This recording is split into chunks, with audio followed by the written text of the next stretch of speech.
What's up, everybody? Welcome to a very interesting episode of the Up and Smoke podcast. You might realize now we're not live, but still, it'll still be a great episode nonetheless, right, fellas? Indeed, indeed. We have a special guest with us today, Mike Lynch. We're very happy to have him here. And this is episode number 5. Number 5 already. Yeah, Figures. all right. Our fifth Already. episode. After being 1 month in, we were into technical difficulties. Yeah, because of the exactly. weather. We was waiting for it though. We were definitely waiting for it. It is the landmark episode at this point. This is like our pinnacle episode right here. We were talking about a pre-recorded episode for the longest. We just didn't know when we were going to do it. Yeah, I know. Maybe it's that hot sauce. That's probably what it is. Well, yeah, like I'll reiterate again, because of the weather difficulties, we have no internet. Yay, us. But still. For now. So how was everybody's 4th of July? It was cool. It's good. It's Yeah? good. What'd you do, Mike? What'd you do for 4th of July? I chilled. I just had the day to myself, so I just chilled. Nice. Relaxing day. That's always a good thing, though. It's Yeah. that little reset. And a little bourbon, cigar, watched some fireworks from my front porch, so it was good. Did it rain up this area? Nah, well, I don't know. Really? We weren't in this area. We were in Paramus at our producer's house. Did it rain over there? Nah, it was beautiful. Oh, it rained about 3 or 4 times down there, but like little summer showers. I think it's you. I think the rain is because of you. You know what it is? Oh, yeah, this is going to be no, no. great. It did Another come- it person did to come shit out. all over Glenn. Hey, I did bring my gun. You know what it is? You know what it is, though? It's because your choice in shirts. Yeah, I think, this shirt. It You know what it jinxes is? things. Mother Nature followed this shirt right here. She said, "Yeah, I'm gonna make it rain to cool you guys off." Mother Nature's crying over that shirt. Yeah, that's exactly Hey, what it if is. you guys felt what this feels like on the skin, I just have my Crocs on right now, as comfortable as I am. I got mine on today. So do I. I'm rocking my Crocs today. I'm wearing Vans, so I'm close. Only enough. because it's super hot down here. Yeah, but it feels alright. Well, the rain's actually helping us right now, That it is. so thank my shirt later. So, what did you do for I went down to my uncle's house for a pool party. You were supposed to come hang out with us, but you said fuck us. so- Well, I was there in spirit. No, you weren't. No, Oh, I was there in No, spirit. trust me, we forgot all about you. Well, I thought about you guys. How Oh. can I kill these bastards and not go to jail? You had your chance yesterday, but you passed up on it. Your gun kept jamming, so. Well, you're the only one there. I want to get you guys all at the same time. Oh, all right. All right. What about you? What you do? Well, I went with Dan to Alex and Mike's house. Well, Mike's house. Alex was just there squatting. Not this Mike. Yeah. No, not No, this not Mike. that one. The other Mike. Other. Yeah, the other Mike. Producer Mike. That's Okay. his house we were at. But you know what's crazy? Being a kid, 4th of July just felt like a holiday that you were just looking forward to it. Yeah, Now but it's now as just adults, like, we get to blow shit up. yeah, that's true. Now, speaking of like fireworks and whatnot, there is a town in Minnesota. They close off There's still a town left there? They close off 2 blocks, and it's just bring whatever fireworks you can. Wow. That's cool. That's pretty much what It's- it was. You know how like where people we travel were from other states to go there just to do that. at. Nobody's Dude, gonna go it's- to Minnesota. yeah. right From what now. I've heard, it's literally like a battleground in terms of lighting off fireworks. It's like a battleground in real life too, Yeah. not just on the 4th of July. whoever That's brings true. the biggest fireworks, what do you gotta do? One up it. Summertime just I've doesn't been to feel like it. Minnesota. There's not much there, so I can understand why they would do that. Yeah, right. Making own attractions. Yeah, we got to blow some shit up. That was always fun. Summertime just doesn't feel like how it was when we were kids. Like, I'd be outside doing stuff. Now it's like, all right, I'm going to work, I'm going home. That's what the story of it is. Well, Mhm. that's also the fact that as we get older, time just flies. Yeah. A year is like 6 months to me now. It feels like we just got into 2021 and we're already halfway through it. More than Mike, halfway. what's your opinion on that? Yeah, the older I get, the faster it seems to go. Yeah. You kind of days just go by like, Yeah, it does. My kids go to school. Like, they got out, what, 2 weeks ago, June. They're go back probably like next week sometime. When I was a kid, summertime felt like I was out of school for like 6 months. Summer I never was- did Nah. that. Nah, it always Really? just felt like it went by too fast. Summertime I can- felt. yeah, when I was a kid, it seemed to last forever. Actually, Yeah. even when I was in high school and I had a paper route, I was like, I knew exactly how long summer was because of my collection book. Mm. But it seemed like last forever. I'm like I don't know. It was just for Plus, me, now summer it just- flew by. Yeah, especially because I didn't want to go back to yeah. school. summer now. It seemed like it rains more now than it was when I was a kid. I had so many sunny days as a kid during summertime. Now, I make a plan to do something and it rains every weekend. Oh, so that explains the predicament we're in. Yeah, Yeah. fuck you. All right, well, hey, this is what you get. It's a celebration. You know what, too? I don't know if it's just our theory, but me and my cousin had a theory that when you let off a lot of fireworks, for some reason, it rains the next day. It does. Actually, it's proven. It is, right? The Revolutionary War, after a large battle, the amount of black powder that was ignited would cause it to rain. So anytime there was a large battle, you always had like a torrential downpour within a day or so after the battle. Because you got to think that clouds are purifying themselves when it rains. That's exactly what a cloud does. So with all of that going on, it rains every time, like right after, either the same day or right after. So now you're a philosophizer? Well, I've always been that. You see the shirt. I'm not sure that shirt has anything with philosophizing. No. We're not live, so I can't have you hit that button, Dad. I don't even control the button anymore. Yeah, really. We don't even have that damn button. It's like the third episode. Kyle, look this way. Hit that. I'm gonna get you a button though. Oh yeah, the get fucked button. This is gonna be the get fucked button. Okay. Well, I know we did obviously our intro, but we do have Mike Lynch here. I know, Mike, you have your own sauce company. Yes, it is. Which we loved last week. Yes, and just let you guys know, I have everything linked in the description. So if they want to check out your website, all they got to do is go down and click it. We got your Instagram and your Facebook tag on there also. Yep. But, yeah, we really hooked it up. So before we get into There these we go. questions, you guys want to break out the drink of the day?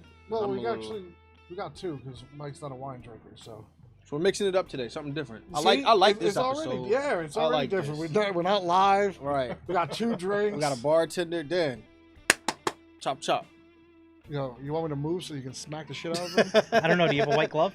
No, I got my work glove. I got him with that the other Yeah, day. you did. But that's why I did so good. I needed that. I needed to be humble. I guess that's why your gun broke too. Humble. What's today? You were not humbled yesterday at qualifications. I'll tell you that. You were not humble at all. This is after. You wouldn't shut your fucking mouth for 2 minutes. This is after I got this guy on paper. Before, I thought you had something against reloaders because you kept shooting the reloader sign up. Look, I got new sights. I had to get used to them. And thanks to Bobby and Frankie, I was able to do so. All right, Not so giving you any credit, bro. I appreciate it. No credit. so that being said, Mike is not a wine drinker, so we have some Jameson for him, and it is ice cold. Awesome. All right, so I don't know if you want Yeah, to. let's Just drink it out pass. of the bottle. We got to. Well, we're gonna we hit you. got We're the gonna last hit you over the head with the bottle so we get the truth out of you. one. Drink enough of it, you might get the truth out of it anyway. I will say this: it's the one thing I like about this fridge down here. Ice fucking Oh yeah. cold. Oh yeah. And the wine we will be having is Warwick Valley Winery Harvest Moon. Nice local wine from Warwick, New York. Correct. More than I Correct. wanted, but that's okay. So we are obviously down to give this a try. Want some Yeah. whiskey stones in there? Brian, would you like Yeah, to we- do the pressure? What happened? Do you have the pleasure of opening it? Yeah, sure. I'll open it. Why not?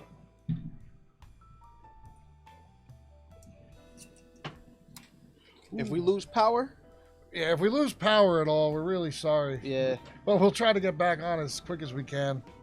That we will. Got my gold stuff. Let us know in the comments as well what you guys did for the 4th and what crazy things you might have seen on the highways. You know what? When I was coming home, I came home around probably about 11 o'clock. The turnpike looked like daytime when I was coming home. It was so many cars out there. It was like people were going back to someplace else to go party. Oh yeah, of course. Everybody goes to party on. You know what it is though? Because usually when I go somewhere, I end up staying wherever I'm at on the 4th. But I have to work the next day, so. How's it smell? Sweet? Oh yeah. Yeah? We All just right. hope that everybody had a nice, safe 4th of July, celebrating this wonderful country we get to live in. Oh, man, those grapes, right? Somebody stepped on those grapes. May I smell feet? Yes. I'm sorry to that company when he says your shit smells like feet, but Hey, well, man, maybe I I'm a will feet also guy. like to say this. Unfortunately, we did lose one of our producers due to him losing power back at his house, so he had to go. Oh, man. oh, he did. Yeah, so Yeah, we are man, down be to safe one. on those roads right now. Yeah, really. I didn't know that. You know what, Brian? You did good yesterday. I'll pour you a drink Thank for you. You should.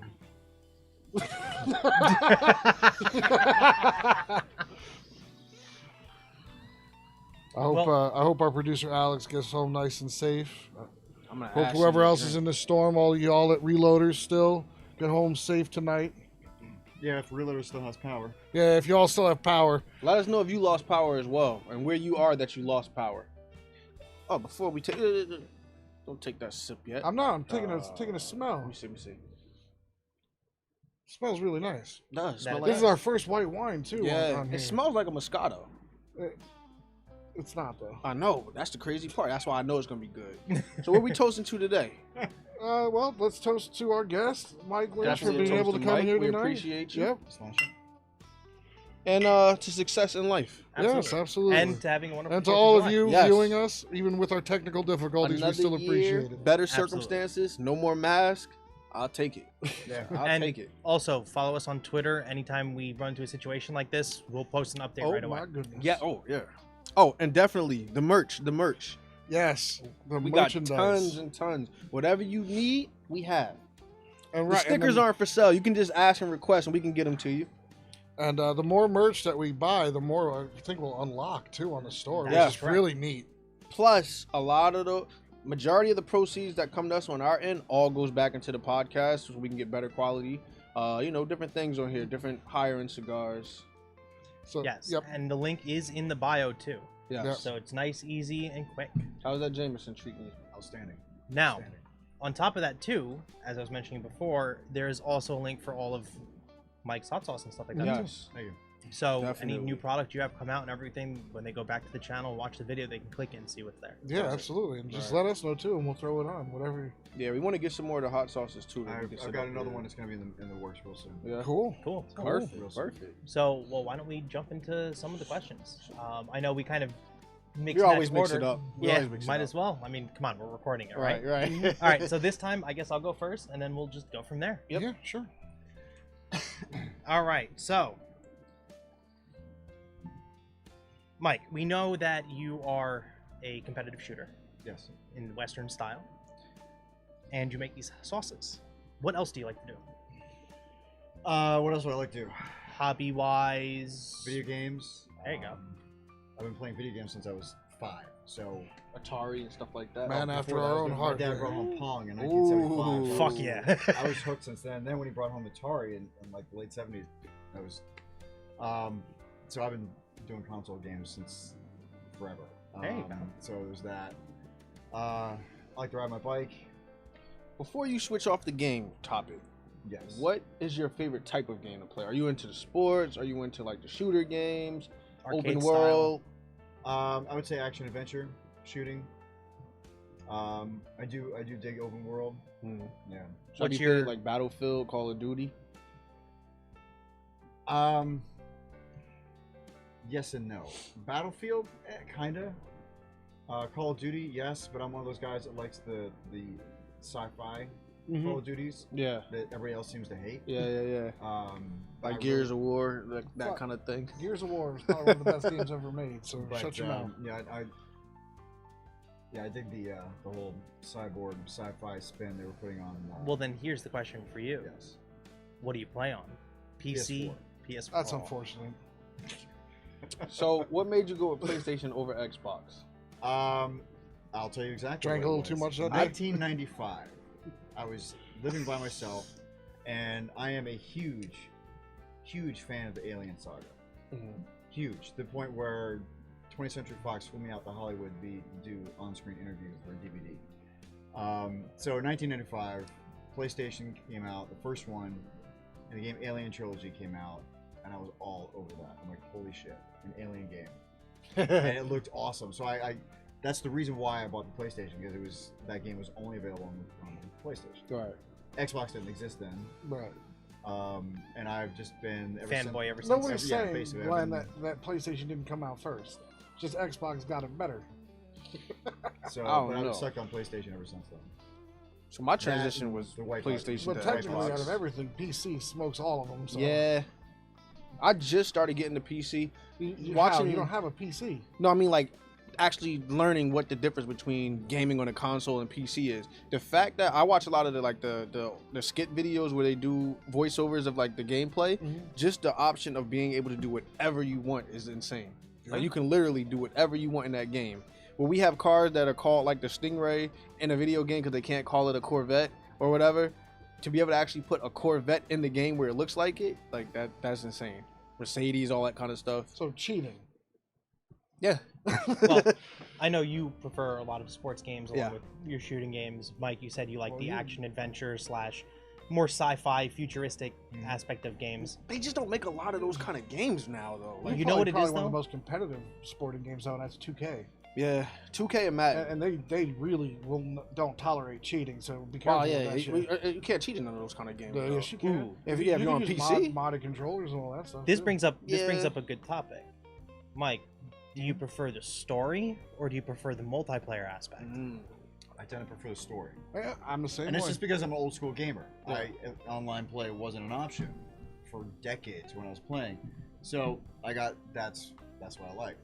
I mean, Star Wars Battlefront was almost all multiplayer, which I kind of dig to a certain extent. all right. But sometimes I was just like, you get that one douche on your team. It's like, come Everybody on. has to That's cheat the main nowadays. thing about And- online. Right, Glenn? There were a couple The of games. douche? You? Huh? No, I don't do that. I try to do my own thing. When I'm I mean, online, I'm the one carrying your Yeah, ass when 90% of the time. well, get back on the game then. It's a new year, new me. It's not a You new sure? year. Because last time we played, you got your ass handed to I you. was right below you. No, you weren't. You were You still weren't. below me, and that's really bad. That was that. You had one good game. Yeah, exactly. Hey, You should have played with us the other day. hold up. Should I show him the picture? Oh, where you went 71 and like 3? Yeah. Damn.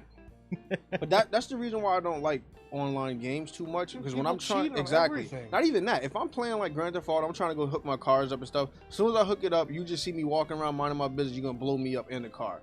That's why I'd rather do the story mode where That's I'm why able you to still should do never everything. play Red Dead Redemption with me. I'm gonna just shoot the shit out of you. Just don't kill my horse. I'm gonna That kill actually- your fucking horse. Don't kill my horse. That's another good point, too. Have you, Mike, played Red Dead Redemption? I have. I played the first one that came out on what was that? PS3. PS3, PS3. yeah. Loved that. Loved it to death. Especially the zombie DLC was phenomenal. See, Best I zombie feel like game I that'd ever be a played in my game life. you would play all the time. Holy shit! I was playing Red Dead Redemption like constantly. Religiously. And then Red Dead Redemption 2 came out. And I played it. I like it. It was good, but something I don't And know, lackluster than Yes. what you would expect the it game to wasn't. be. It somehow didn't live up to what I was expecting it. Somehow, it didn't. For the predecessor, loved it. I feel like This they one, made the it graphics felt like better. it was too expansive. Like it was going too many different directions. Yeah. They gave you too much to do Yeah, to the there point is a where lot. it's like you The kind of online- lost. Yeah, the Exactly. online It lost it's the really hard quality. to keep on track. That's why I like the story mode of Red Dead Redemption 2, though, because if Yeah. you play it all the way through, you have to make certain choices. You can play it again and make a whole different choice Well, than that's you like made last Mass time. Effect. Mass Yeah. Effect, you can do the same thing. Yep. And you can play it on PlayStation, just so you know. I feel like they added so much stuff to it, but they just didn't make the game. Well, see, that's like Cyberpunk for me. Cyberpunk, they did all this great stuff, and it just dropped. I didn't like that game. I tried it. I like the story though. I like the wanted whole to thing like with Johnny wanted to. Silverhand. I like the Yeah. story behind it, but when it came, there was so many glitchy problems, and like even the update patches that they're still doing, I think they're making it worse, not better. Yeah, because they just added more stuff to it. Like, Right? it's They're just- not it's they're just not lagging fixing there. the game's core problems, and Yeah. that's the biggest problem. All right. Well, here's another question for everyone. What's a game you're all looking forward to coming out? Battlefield. Battlefield for sure. Until Aliens Star Wars. Fireteam Elite. Yes. What is that it? looks fucking awesome. What is it? That and for me, Back for Blood. The Left 4 What game Dead is 2 that? is I have essentially no the idea. remake What of game it. did you say just now? Aliens Fireteam Elite. Where's, so it's just It's another. Aliens. I'm a huge Aliens fan, so it's set in the Aliens universe. You got a team of 3. It's actually 3 people, which is not a fire team, which makes me kind of. I'm like, what the? You need one more person to be a fire team, but nitpicking. Tactical aspects aside. So, then that game I believe is strictly multiplayer, if I'm correct. It's which one? The Alien one? Yeah, I Yeah. think it It's is. supposed to be a multiplayer story-esque aspect. Actually, there is one where you can play with just bots. You don't have to. Okay, yeah, but it's just you basically with your squad just shooting the shit out of aliens, trying to make your way through various environments, whether you're on a ship, space Right. station, planet, whatever. And you've got hordes, absolutely hordes of aliens pouring in, and the different types of aliens. It just looks awesome. Awesome. That does sound good. Yeah. So Something I would I like got to a see. How question about for that you one guys. game I recommended for you though? What? Ghost of Tsushima. Oh yeah, That is awesome. Yeah. I love that game. Actually, that There's reminds not me of many Red Dead Redemption. samurai games like that. But I did have a question for all you guys. Do they make Star Wars games still? And if not, why aren't they making them anymore? They definitely do. Oh yeah, they are. The Really? Squadrons came out. When did Squadrons come out? What? A year ago. Like Yeah. less than a year. Yeah. Is it still the same as like when they were first making them? So first, okay, so Battlefront 2 is still one of the most popular games to play. Mm. And what's but it's crazy- done though. It's not supported anymore, so they're not going to do any more updates or any more character ads or anything like But that. what's crazy about that is how much EA fucked that game up off the beginning. Yeah. and then And fixed then it. they legitimately sat there and listened to their fans. And then Yeah. EA, And completely- does not have the sole contracts for Star Correct. Wars gaming anymore. It is So, now an so open can contract. you now, like And then in, you have in those Jedi kind of Fallen games, are you able to customize your aircraft and stuff like that? In Squadrons, Yeah, yes. squadrons you Yeah. can to a certain extent. Like in Battle, it's more like hero ships, like Yeah. Boba Fett's. I'm going to say it's Slave One Mhm. because that's the name of the ship, not Boba Fett Starship.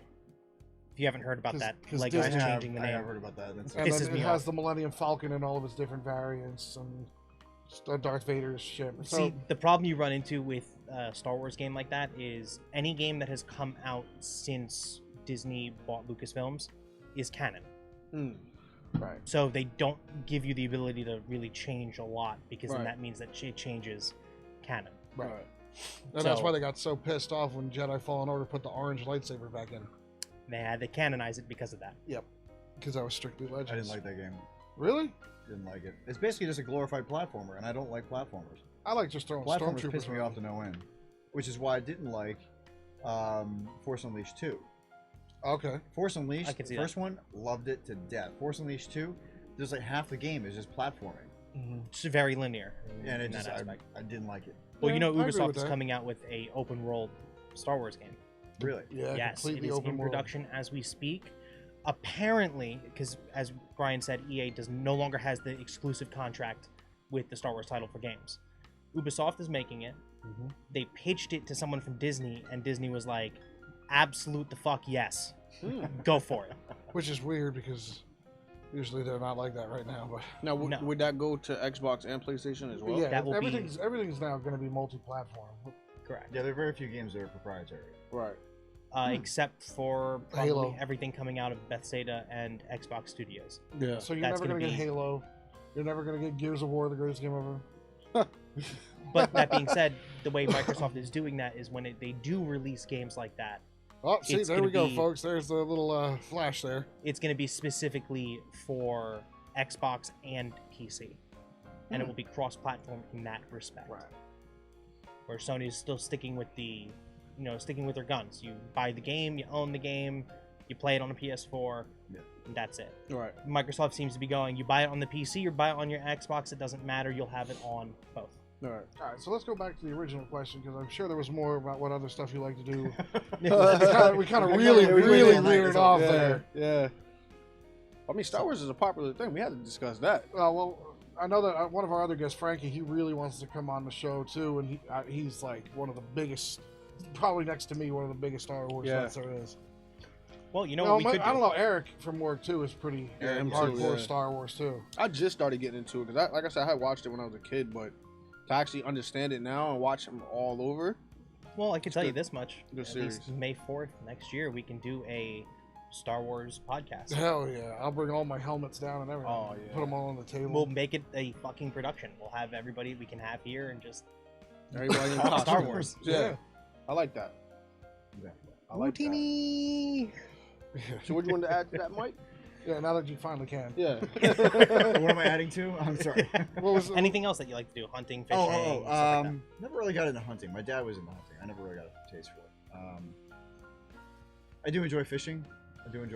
Not hardcore, just casual. If I don't catch anything, I really don't care. I'm just there for The relaxation of it. Just for the day. yeah. I'm just in the moment. I'm Right. just it's a very zen thing for me. Just Something to do. Yeah. And my oldest son really likes to go fishing too. He loves it. Fishing is always good when you're actually catching stuff besides seaweed. Yeah. I get tired Like of we touching that. do? Yeah. Well, my oldest son Andy will catch. I mean, I could be sitting right next to him, literally right next to him, and he'll be catching fish. I'll be just sitting there like nothing. So I don't know. He's got a skill. Oh man, you hear that thunder? Holy shit! Sound like we're in Iraq right now. Yeah, really. Sounds like we're getting like fucking air raided over here. I felt that one. I know, it shook the whole damn house. Damn. Anything else I like to do? I'd like to do. I I also like to do 3D modeling and animation. Oh, cool. I'm also a freelance illustrator. So, Cool. I did. My background is in graphic design, so I did all the artwork on my labels for my hot sauce. I have a background in package design, which is how I knew how to put stuff on the label, where it had to be, how big it had to be, placement, so on and so forth. I'll tell you this: that business card you have too. Oh, it's really nice. Yeah. Thank you. Even the label on a bottle. Mhm. So, did you go through a bunch of different bottles to pick what you actually wanted to put your sauce in before you decided on the one that you have now? No, I saw that one. All the samples were done in little 6-ounce mason jars. I knew that wasn't going to work for sales just because of the 2-part lid thing and all that. So, a friend of mine who makes barbecue sauce, JTM barbecue sauce, by the way, if you've ever tried it, Look out for that. awesome JTM barbecue sauce. You're welcome, Joe. Shameless plug.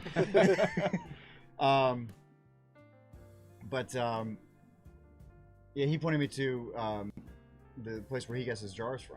So I went and I was looking through it, and I found these 6-sided jars, and I'm like, that's awesome. They just seem to fit the whole Theme. theme I was going for. Exactly. Something different. The kind of like Old West feel, frontier thing. I It had does. going on. Your bottles remind me of, like, if you go to a saloon and you order something, that's what it would come out. Yeah, in. if you go to a general store in Old West town, you're gonna have those little 6-sided jars for jellies, jams, whatever. So I saw that, I'm like, that's it. It just spoke to you at that point. Yeah. It was like, So I done. ordered some. It came in, and that's what I started using. There They're you really go. nice. So, Yeah, Really nice. they are. Well, then now I have a question that's not on this list. Mhm. You can answer this as you please. How long have you been doing this, and have you seen a lot of success in it so far? I've been doing it since September of last year. Okay. And I started because I was home, because I was out for 2 months post hernia surgery, and I had time to kill, and to started making hot sauces. I like hot sauce. There you Always go. have. So I decided to start making my own, because I had all these ideas in my head about various sauces. Right. What I wanted to put together, flavors, and all this, and what kind of peppers I want to use with various flavors. So I just started. That's what I did. So, and then it's kind of bled out beyond that. I was handing out samples to people as I was making them. Getting feedback. Yeah, and everybody was like, we're going nuts over them. They said they're great. I still have somebody out on the West Coast who's like hit me up for like my haba colada, which is it's basically a pina colada with habaneros. Ooh. Heavy on the coconut, because I like coconut more than pineapple. That's Brian. And I made it. I sent a sample out to him. He loved it, and he's like, next time you make it, just make a quart of it. Just send it out to me. And so, but yeah, I got a lot of really positive feedback from the various samples I was sending out. So at that point, I'm just like, all right. So, and now you have it up for sale. Yeah. I did see on your website you have it linked through Etsy. Yes. And has that been doing well for you so far? It or- has. It has. Dude, It has. I got a need good question I need about to pick that up too, marketing a when little you're bit, because it's not doing that great anymore. But I'm getting more sales than I was expecting. Good. Good. Besides your hot sauce, what hot sauce is like one of your favorite brands?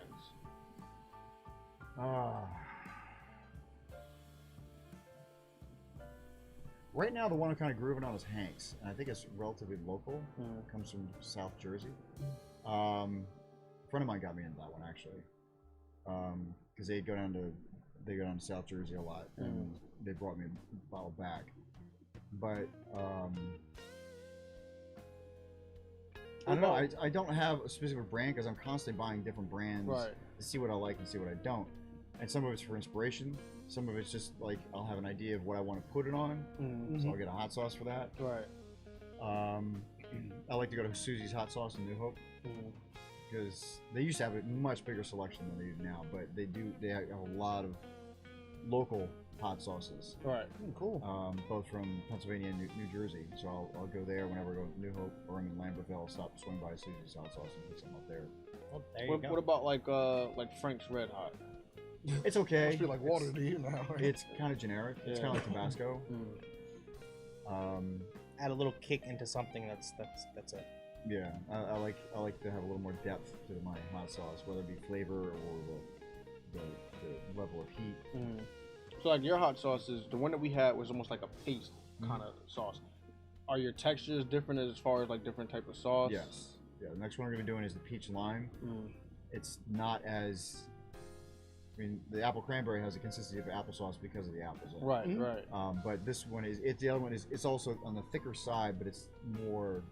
More like liquid as compared to a peach. Okay. Yeah. Well, that more or less answers my second question. And that was, are there any other sauces you are currently working on, and when would we be able to try it? The peach lime is going to be, that's the next one. I just got to get my peaches, and then once I get that, then we're going to start producing it. So hopefully very soon. And Can't wait to try it. pepper in really. that is Scotch bonnets. Oh, Scotch bonnets and habaneros are my favorites. I use those a lot. After that, I'm going to do my chipotle, which is that was a labor of love because that took a while to come around. But it's got chipotles, it's got just straight jalapenos, it's got poblanos, it's got habaneros, roasted corn, tomatoes, onions, garlic, and it's. my mouth is starting to water. It's I know. Good. Actually, it took me several iterations to come around to get that one, but once I got it. So I'm assuming you have the recipe and everything ready, prepped. It's just a matter of putting it together and labeling it, boxing it, and then going. Although I still don't have a name for it. That's the weird part. I have a name for pretty much. I don't know what to call it because I don't want to call it Chipotle because there's copyright issues there. Right. And not just that, it's also generic. Nothing that makes it stand You out. want something that's gonna specifically black Powder Hill. Yeah. Brand, like you want Call it that the to Glen be. Killer. There you go. There you go. I mean, I had Fuego like going through my head, but I don't know. I got to come up with a name for it. Well, all right. So, as far as hot sauce goes, so do you have like a mild, and do you have like something that's like your pinnacle for like heat? It seems like you're more going towards flavors than heat. Right. I don't. The apple cranberry is probably the most mild of the ones I made because the peppers in that are serrano. Right. And they're less hot than jalapenos and Scotch bonnets. Mm-hmm. Hotter than jalapenos, but less than habaneros and Scotch bonnets. So, the peach lime is pretty hot. The haba colada, not so much, largely because there's rum in that one, and alcohol tends to. It has a sedating effect, the capsaicin, so it doesn't really. It's not as hot. And probably give a good balance between flavor though at that point. Right. And that's kind of what the real goal is with that. Well, you said you like to base your flavors off of what you would pair with it. Was it apple cranberry? That's what we tried. What were you thinking on trying with that specific one? I've had it on pork. I've had it on chicken. I've had it on turkey. That's what I was thinking. Chicken. Oh, turkey. Turkey. Actually, Turkey pork. Yeah. The whole thing was I was going to sell the apple cranberry for the holiday season between Thanksgiving and Christmas. Right. But I had issues getting my LLC, and that got pushed, and I wasn't able to sell it until the spring. Right. So I kind of missed the window on that one because it was supposed to be a holiday release. Well, at least you have it out. You had people test the waters, and now you can really take advantage of that. In all honesty, push it hard for this holiday season. Alex made with that Because I actually did use my sample on turkey sandwiches. I used it at Thanksgiving. And a couple people actually at Thanksgiving when I tried fry it my with turkey, the I'm turkey. gonna put that with it. But it, dipping sauce. That's gonna come out wonderfully. That's gonna be great. A deep fried turkey with that right on top. I'm interested in that lime. That lime one sounds Peach nice lime. too. Have you had Scotch bonnet peppers? No, I'm not. I never was really into like spicy stuff. Okay, Till, yet like, you're I the got one who older. has this stupid ass, ridiculous Scoville unit hot sauce. The flatline? And when have you tried which it? is really good, by the way. No, I got that. Wait, you haven't tried it? Never. So he bought this hot sauce and hasn't tried it. I'm the only Never. like I've tried it, but you haven't. No, We all have tried it. not me. In fact, the bet between him and I for me trying it. I had it worse Damn than it! you I guys. should have that he would- have you try it right now. I had it worse than you guys though because it was in my pocket at work. I dug in my pocket, got on my finger, scratched my eye. I literally could not figure out why my eye was feeling like it was that's disintegrated. just because you're an idiot. But Well, you haven't. I I don't can't remember believe that you. You made Rich throw up with it. I made a guy throw up with it. Yeah, Rich. Yeah. Well, that actually wasn't the hot sauce that made him throw up. It was because he went and chugged a gallon of milk afterwards. Lily Wait, did that what? too, though. Yeah, she. Well, No, that wasn't that It hot. wasn't even milk. It was half and half. Lily. I don't know did if you half can tell. and I half. clearly love Yeah. hot shit. Oh, They all chugged it. You But guys yeah, all I ate got it. it was worked. nothing. And I don't know what the bet was. He had to shoot something, and if he missed it, he had to have a fingertip full of the flatline. But he didn't do a fingertip. He actually dipped. What's the his finger Scoville in unit it. on that? I don't remember. Like 20 million or some shit. Yeah, it was like 20 million, I think. It's the hottest hot It's sauce got a you couple can different get. peppers in it. Oh, yeah.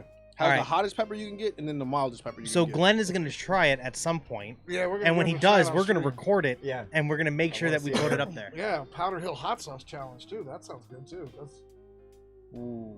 Now let's you're put it gonna this way. lose, bro. The hot shot challenge. Oh, okay. Hot shot Explain that. challenge? You have a mic over there now. Right in front of you. Just give him 1 second to unmute it. That'd be good though. I'm not trying that flatline shit. Why not? I'm scared. I just think Rich's reaction was hysterical. Though. Yeah, that was the worst That was reaction I've absolutely seen. hysterical. The funniest I kind part of wish is- I was there and saw this whole thing He happen. didn't even make it to the He put it in toilet his though. mouth. He puked in the sink. And he was like, he was fine for a few seconds, and then he started wincing, and he's like stamping his foot, and then he went and he got a paper towel, stuck it in his mouth, and then he's like standing there, and then bolted Yeah. bolted out it in gets the worse. vestibule of the range. It didn't bother me. It didn't And- bother me either. And he started like putting water in his mouth. I'm like, dude, that's the worst thing you can do right now. You You're gotta just take reactivating it. capsaicin. at Yeah, that and he point. puts it in his mouth, and he comes back on the range, and he's like red, and Yes. you can see sweat running down his face, and he's like trying to remain calm, and he ran. And I told him there was milk in the kitchen. I said, go get some milk, not thinking that he was going to chug the whole fucking thing. He went in the break room, and my son Andy also works at Reeler, so he was in the kitchen at the time, or the break room, when Rich Oh, ran in. Man, that was, And- Andy got a hell of a show that and night. Andy's like- Andy's like, I thought he was gonna die. So he's like, I'm like, how much of the milk did he drink? And Andy's like, the whole thing. He literally chugged the whole thing. Mike, And if that mic is not working, you can use the headset. You just know have to unmute what? it. It's funny seeing everybody's different reactions. You guys took it like it was nothing. Gabe, it was so hot to him that all he could do was giggle. He was giggling the whole that's time. awesome. He couldn't say anything. He was just giggling. He's like, I'm never taking anything you asked me to try again ever in life. You got Marines to cry over that sauce. That's crazy. He's like, he brought it here, and he was like, literally, try it. So I just put a little bit on the lid, just went like that, and went. Like it was nothing. Yeah, but see, you That's still pretty much haven't how I held up responded to it too. I just put it. I put on the finger That's from my good. mouth. I like the flavor. Good. You can I taste mean- flavor in this shit. This shit tastes like lighter fluid to me. No, I can taste the peppers. I can Yeah, taste the peppers, but it has so a you know lot what more you of that, look like a for. vinegarish taste Yeah. to it. Yeah. Which You know what to look for though. That's the thing. You're looking for the flavor notes in there. Most people are looking for what they can drink to stop the shit from burning you. and it didn't burn that bad. hold on, I don't know if you noticed, but you really couldn't taste the vinegar in my hot sauce. Right. Yeah, I know. I use the minimum amount of vinegar I need to maintain the acidic level in there without altering the flavor. And that took some tweaking to find that. Now, I because can because bet. you're selling hot sauce, you don't have to deal with like the FDA and all that crap, do you? Oh yeah. Oh, you do? Oh yeah. No, the ingredients on there, the ingredients listing, that's all FDA approved. The nutrition facts, that's FDA approved. Really? Are Are they as strict as So the you ATF? have to come up with all of that stuff. Well, actually, there's a company that I go through their website. I put in the ingredients and the amounts, and it takes that and not only creates the ingredients listing in the correct order, but it also creates a nutrition facts panel. Oh, cool. So then I just take those, put them Submit on it. my label, and they're FDA approved. The UPC is also 100% legit. It's associated to that product. So if I sell in the store, it's scanned as Black Rider Hills Apple Cranberry Cool. or whatever. Nice. So yeah, no, it's all legit, 100%. Well, at least we know on the aspect of hot sauce, you go for flavor more than the heat profile. Yes. Even though you do like the heat, Yeah. it's more flavor for you. I feel like any sauce you should have the flavor notes. I don't No, like a because there sauce are where it's sauces that are burning out there you. that are just straight capsaicin. Yeah, yeah. that's what I'm saying. Like if you can't enjoy it, what's the point of it? Well, the flat line is the point of it, just to see people's reactions. That's Why? So you can flatline when you have it? it. You're gonna try it on Well, I stream. think things like that are meant to be an additive, not actually just Yeah. you put it in something like chili or something to. You know, It's one gonna drop have into flavor. this big ass bowl of chili kind of thing. One That's drop. usually what it Probably is when you have something you that and I high could probably- Scoville unit Yeah. wise. Yeah. You and I could probably handle like 4 or 5 of those drops. Yeah. I gotta see this then. If you guys take 4 or 5 without any reaction, I'll dip a pinky. All right, so That's the only way I'm doing. an it. acquaintance of Brian and I's came over. Was this 4 years ago? He Yeah. made like 3 pounds of chili, and put like Uh, 3 shots worth of of Mad like Dog Mad Dog 367. 365 in Oh, it. that's a hot sauce too. And that's what we ate for like a I week. killed it, bro. Like nothing. And then how about those enchiladas he made? Those were hot. And that was that sauce was worse than the Mad Dog. See, I can't. I don't like nothing where Even I'm you could feeling eat those. afterwards. I could They handle were- the they I were could handle tough. the heat. I just didn't like the taste. I That particular like all of sauce it. did not I work killed well with See, enchiladas. Mike, at he least for actually me. liked the flavor of the flatline. it. Yeah, it tastes good. That's It because didn't it smell was like it that was a tastes good, though. true hot sauce. That Yeah. wasn't something that was chemically made to be blisteringly hot. Right. Yeah. That actually had peppers in it that you could taste, Right. and you could even see it in the sauce too. You could see the seeds You're in there. just too too. much of a bitch to try your own sauce. I ain't trying that shit. You ever All been right. pepper sprayed It took me before? a while to figure out how to get Yeah. the seeds on my sauce too. Really? Really? Yes. Because the first few test batches I had, there were seeds in there. Well, don't you put it through a strainer and then push it through? Yeah, well, I had to get one. I'm like, I got a food mill so I could like keep the. Ooh, but that actually brings up a good point though, because if you want to keep that texture, at least for the apple one, you have to get something that's going to allow that apple part to go through Yeah. without the seeds going through with That's it. right. Oxo makes a great food mill. It's got multiple meshes. Mm. It's actually not even a mesh. It's just an attachment with holes. So, so it will allow that texture to come through and not let the seeds come through. Well, the seeds would have added a whole different profile to it. Yeah. You bite into one seed, all of a sudden it's an instant kick, which wouldn't necessarily be bad as a separate stylized batch, like a Right. hotter version of that. How about we do this then? We get a habanero and you just have to eat the whole damn thing. No, make that mac and cheese. All right, I'll do that if you do a Carolina Reaper and you have to eat the whole thing. Don't giggle, Gabe. I've eaten the whole habanero. I've eaten a whole Scotch bonnet too. Do you think you could eat a whole California Reaper? No. Carolina That I Reaper? cannot do. That I cannot do. Well, I don't know if anybody can really do that. You do without realize feeling- that is literally the hottest pepper. I've in seen the world. people eat the chip, and that's just the straight pepper, the pepper on it. It's. The one chip challenge is just the pepper. I'll do that if you do it too. I gotta start a little lower than that. Nope. You go said you're good with the heat. cold turkey. Boom, right in. Start with a Serrano. I'm gonna replace mine with a Serrano's hotter than a Dorito. jalapeno. Huh? You start with a Serrano. Serrano's hotter than a jalapeno. Have a Serrano. Step up to a habanero. You know How what? about I have a banana pepper? That's. So pussy shit. Got it. That's like Fuck it. nothing. That's like I gotta start I something. don't as well even think lick the that's on table. the Scoville. Oh, it's on there. All right. Well, That's spicy to you? I don't. banana peppers are spicy to you? Not really spicy, but I like the flavor of it. See, I like pickles and stuff like that. So that reminds me of like a hotter pickle. Like I like spicy pickles and shit.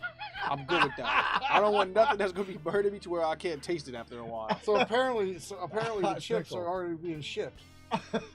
Thanks to our producer. What day is that? Hey, Glenn. In? get Huh? fucked. Not me. I'm gonna borrow somebody else's tongue to eat that chip. Fuck that. All right. So let's move on to my second to last question. All right.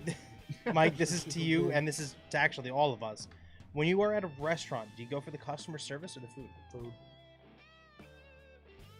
Food. Although if the customer service sucks, I'm not going to enjoy my experience, but definitely the food. I go for food. Like if you know a place has shit customer service, but the food is good. I'm gonna just call my I went to order a place in. like that once. Really? I went to a place, I was in Provincetown in Cape May. Bro, she- Or not Cape May, Cape Cod. Yeah. I don't know if you've ever been to Provincetown, but it is if you go and you're heterosexual, you are a minority. It is a huge openly gay town, which I don't have a problem with it. But it's kind of weird because if you're in a heterosexual relationship and you're holding hands, you get these really weird looks. yeah. It was kind of eye opening. But we went to a restaurant, and the waiter was horrible. On the scale of 1 to 10, Horrible. how bad? I mean, and I don't know if it was because I was straight, and I don't know what it was, but he was absolutely horrible. But the food was great. I didn't mind because I actually got a kick out of the fact that he was so obnoxious. Because I was there with my wife, and he's like, he asked if we wanted pepper, and he has this giant phallic pepper grinder, and he like gave her pepper, and then he didn't give me any. He's like, can I have some pepper? That's And he like went over. He's like, And then walked away. I'm like, what the hell That's like is one of that? those restaurants. I said I wanted it well done. It's not. Well, and what about it? Well, and it's done. Here you go. Well, you go cook it then. It's cooked. But yeah, no Good enough. food. But, Okay. yeah, definitely. I'm pretty sure we're all in agreement to that point. I don't know with that shirt. Glenn might have a difference of opinion. If Do it's you? bad service and I know that, and the food is great, I'm calling my order in. That way I don't have to deal with you. Food's done, I'm paying and I'm out. What happens if they don't offer any of that? Yeah, really. Then I'm going to my second favorite place. What happens if that place isn't offered either? Hey, Brian, what are you doing right now? Because you never failed me, and the customer service is decent. Decent. Yeah, customer service is decent. All right, no food for you next week. Decent. Get fucked. Decent. It's decent. If it You're wasn't for gonna be Mom, eating cat food next week. I wouldn't be surprised. All right, well, we can move on to my last question. It's And gonna then I be, think we could take a little break yeah, after that. and it's Those going to be clams off are a the little salty, hot huh? sauce topic. Okay. As you said, you are a competitive Western shooter. Mhm. What is something you'd like to see changed in competitive shooting? What was the very like to see change? If anything. If anything, yeah. Something maybe rules-wise, time frame-wise, event, anything. I'd like to see more events. I would like More- to see like more more events, events. public, like televised. Yeah, Yes. Yes. that would be Televised, nice. yeah. Yeah. Why isn't there no platform Because for something honestly, like that? Because you're using a firearm. Cowboy action shooting, End of Trail is a huge, huge event. It happens in New Mexico every year. Massive. People from all over the country, actually from even outside the country, come to this event. There's absolutely no reason why. I mean, I've known a lot of guys that I shoot with and women that I shoot with who go to this. There's absolutely no reason why it can be televised. It's massive. Somebody could That's somebody a could make market a somebody lot could of really money tap by into. starting a network that's just for that. Hey, I mean, you have so many things you could throw like Demolition Ranch on, like just their videos on Right. like a streaming platform. Right. on Just constantly Fire different Stick or things whatever. going. People talking about guns, competitions, like all types of things. shout that you out could to possibly Demolition do on there. Ranch. Yeah, Love yeah. your show.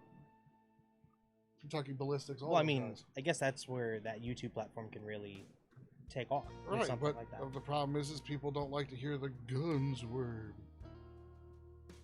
Guns have been around longer than a lot of things that people are into. People tend to forget too that we earn this country through guns. So. Right.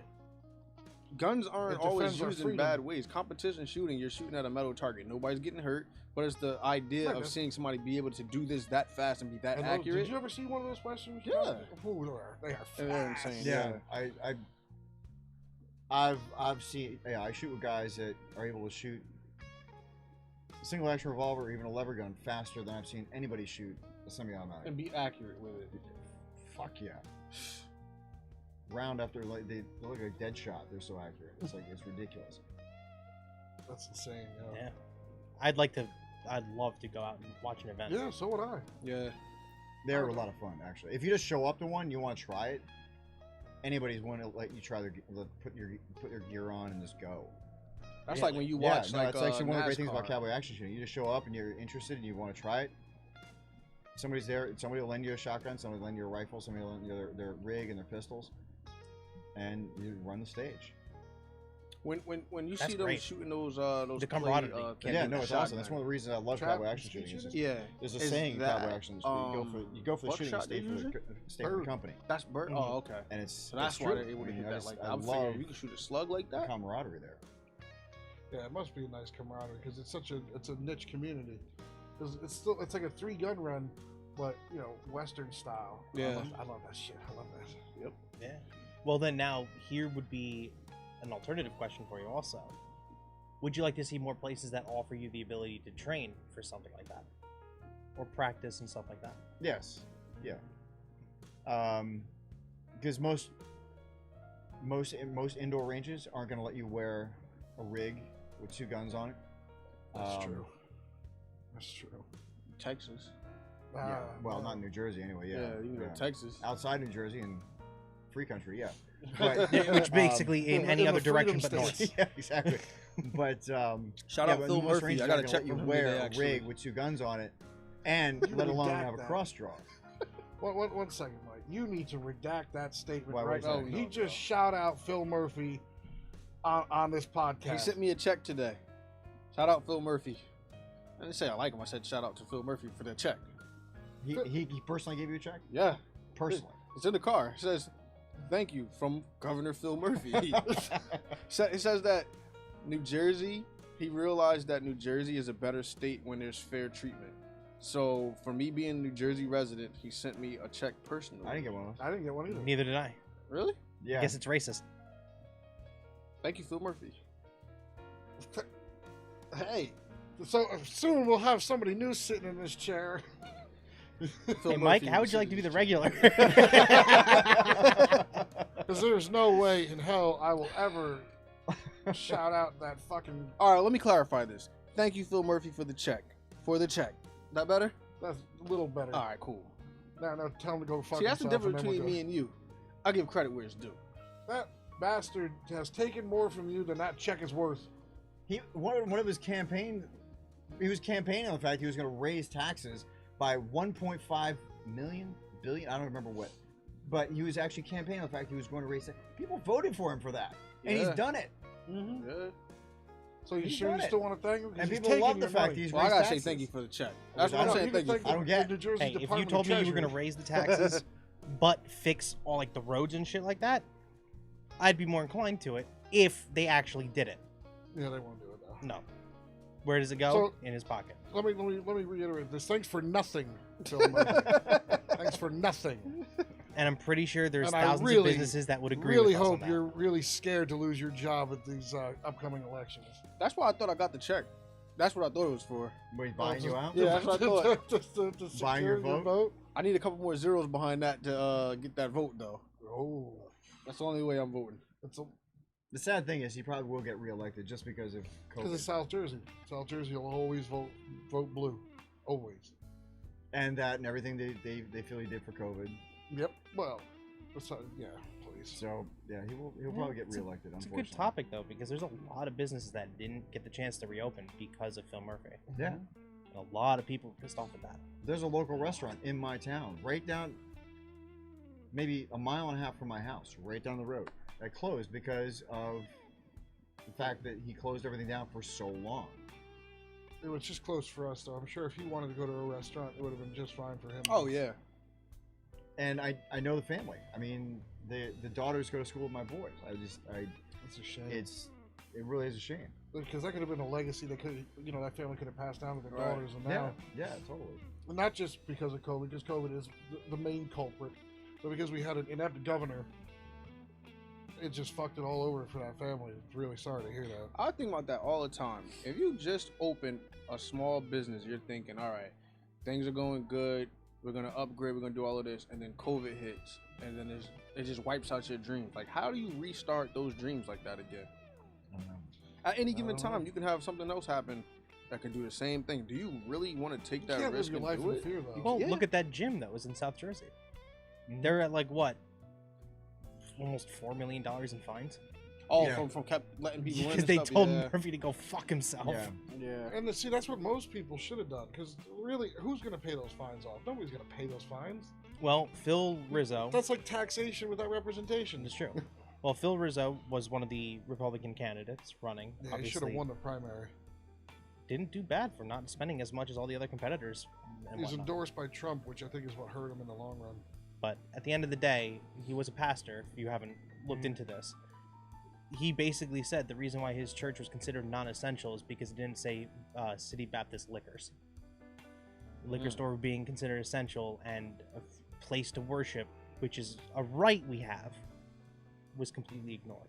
Yeah. Sure was. So you still want to thank him, or you want to redact that thank you?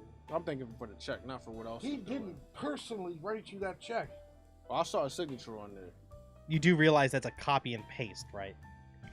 Thanks for the check. That's like me handing you a check with his signature on it. That's like So, if I if hand you a y'all check never with see Brian's Glenn- signature on it, that If I y'all never like see Glenn again, just put it know on there it via was Phil Photoshop. Murphy. Oh. Brian had no Brian. idea that I was giving you that check. So it's forged? In a sense. In a sense, it was probably written originally by his secretary, who then mass printed the checks out. Well, not mass, because you guys didn't get no. Well, and obviously, So That's I'll a be topic going to we're not spend gonna my go check into. at no, Burger we're King. canceled. But But why don't we take a quick break. Yeah. Quick little Quick break, break just to and cool down a little bit. It's Come still back, getting a little hot tell you here. what cigars we have today. absolutely? Yeah, I got some good ones for us again. We've been gonna come in clutch with the cigars. I know. That's All what I right, do. Hey man, humble yourself, man. we'll be back. That's why you didn't get a check, asshole. We'll be right back, folks.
Back from break. Ahoy there. At Absolutely. least the rain's calmed down a little bit. Yeah. A little bit. Hopefully it doesn't pick back up. Yeah. You Okay. might have jinxed it. Where's the wood? I think it's time. I think it's time for the cigar. Yes. I'm down for that. Alright. Absolutely. There we go. Breaking out the box. The scorpion box. That's a nice box, man. It is a nice box. You got it for me for my birthday. Thank you for that. You're welcome. You're welcome. Alright. So today, we have some Macanudo gold labels. Nice. Nice. This is new for all of us. I don't know if have you ever had Macanudos? I've had a Macanudo. I usually have their Hyde Park. I haven't had a gold label yet, though. And Hyde Park is just because my dad used to smoke those, so it's kind of like nostalgia. That's why, kind of an honor of him. That's why I smoke those. That's one of the things I like about cigars, too. I like to see how they do their wrappers. Mhm. I like that. And these I got from JR's. And I think they were what, like $11.25, I think a piece? Shout out to JR's. 11.25 Once bucks. again, Yeah, they that's- come clutch. And you know what else comes in clutch? The rewards program. Yeah, Yes. the rewards program. Yes, they have a great rewards program there. Mm. It smells really nice. I always get the craziest scents from cigars. What are you picking up from this one, then? Crab legs. Crab legs? Yeah. I'm pretty sure cigar I get obsession crab would That's not. like straight out of Well, Cigar Aficionado right there. I won't say crab legs. I'll say it smells like Old Bay to me. Old what? Old Bay. Okay. I don't get that at all, man. What do you No. get? I'm getting leather. Yep. A leather crab leg. I'm getting something else in there. I can't quite place it, but I'm definitely getting leather. I get leather and like a cocoa. Yeah, I got a little hint of Scent. like Yeah. chocolatey. cocoa Yeah, you know what? I do get a cocoa in there too. Just shut up. You know what? It does smell like Champion sweater too. Remember what we learned? Yeah, you remember. Oh, I remember. It's the one thing you remember? Yeah, half of them go.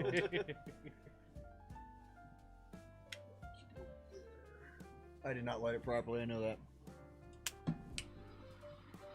Wow, this gives you a nice deep cut. Yeah, it does. Well, you got a new cutter, so Yeah. tell us a little bit about it, Edmund. So, not sure if I'm pronouncing this right. Colibri? Colibri? Yeah, Calibri. Colibri? Nice cutter. 40 bucks. Got the black and silver one here. It's a deeper cut than my Lotus gives me. I feel like it's gonna vent a little bit more. We'll see. And I will say I'll vouch for the Calibri because I have one myself and I love it. I had it for a couple years now, and mine's all black, but I love it. Oh, I like this. This is nice. It's really good. Yeah, this is really nice. It's not too like harsh. Yeah, most Macanudos are pretty on the more milder side. Nice flavor, It's a very like casual Mm-hmm. Yeah. flavor. easy draw. Yeah, Easy draw, good with a meal kind of yeah, flavor. yeah. There you go, Glenn. You burnt the shit out of it. Good for you, bro.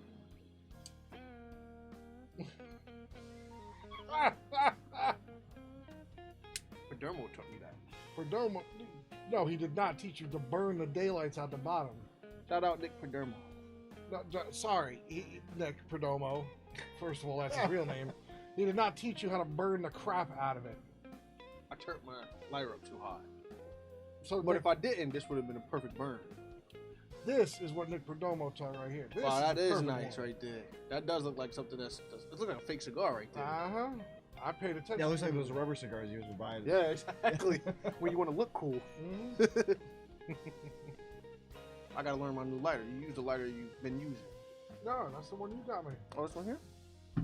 Nah, use the Vertigo. So Glenn, I like how you used the lighter that I didn't fix. Yeah. Yeah, I had to try out the new stuff. I wanted to see if I like it. It's not a bad lighter. I just gotta turn it down a little bit. So 'cause far, that whenever there's been flame's lighter high. problems off screen, I'm the one who fixes them. Yeah, really. Alright. So what do you think, Glenn? What do you think of it? I like it because it doesn't have too much of a peppery taste. I like a cigar where it has other flavors like the chocolate notes, the cocoa notes, like you said. So let me ask you this: what's the difference between chocolate and cocoa? So chocolate has more of like a darker taste. The cocoa has like a smoother taste to me, like almost like mixed well with like vanilla or something like that. You do realize chocolate's made from cocoa, right?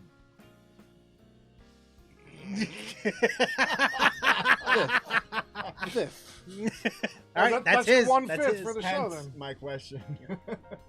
Mike, to give you a little idea, each one of us, including you, has 1/5 that you can Yeah, use. one question that you just don't want to answer. You can plead the fifth. You can plead get the one. fifth. All right, Yep. all right. We're very pro amendments here. All right.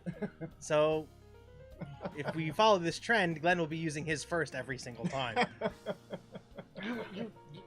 Did you really not put 2 and 2 together?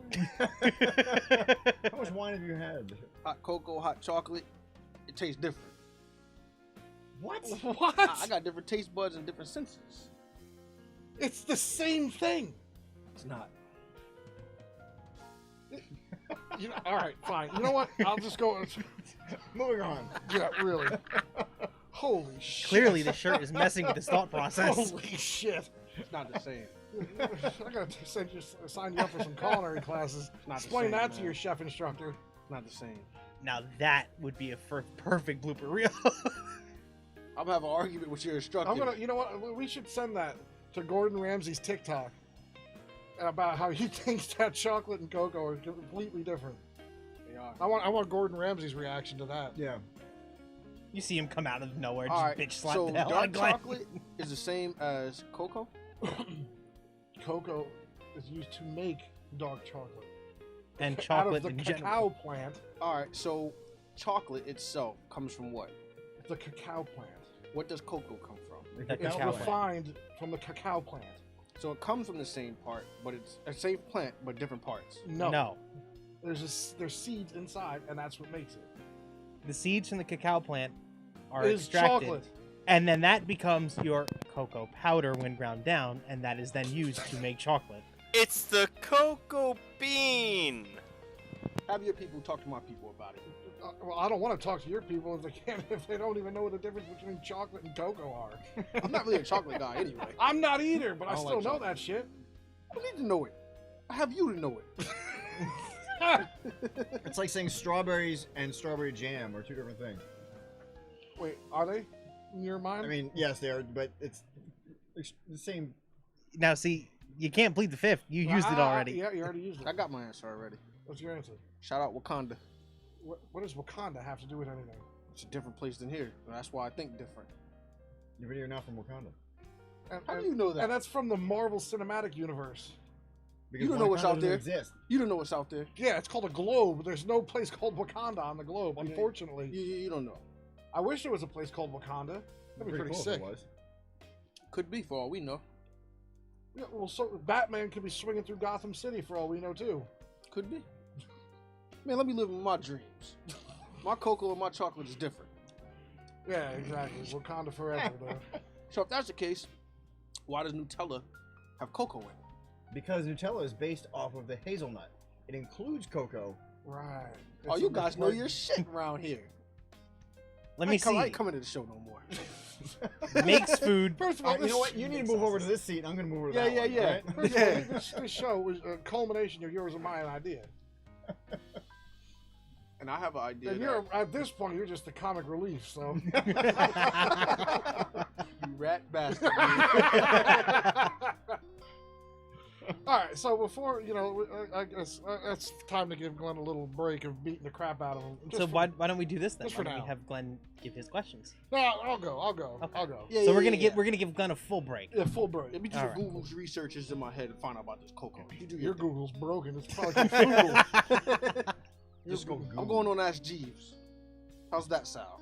That still exists. I was actually just thinking that. I'm like, Holy- Go to Urban holy Dictionary. 90s You might find it flashback, there. Batman. Please hold while he know. pulls up his dial-up I connection. know. Yeah, you got the dial-up modem going. A little bit.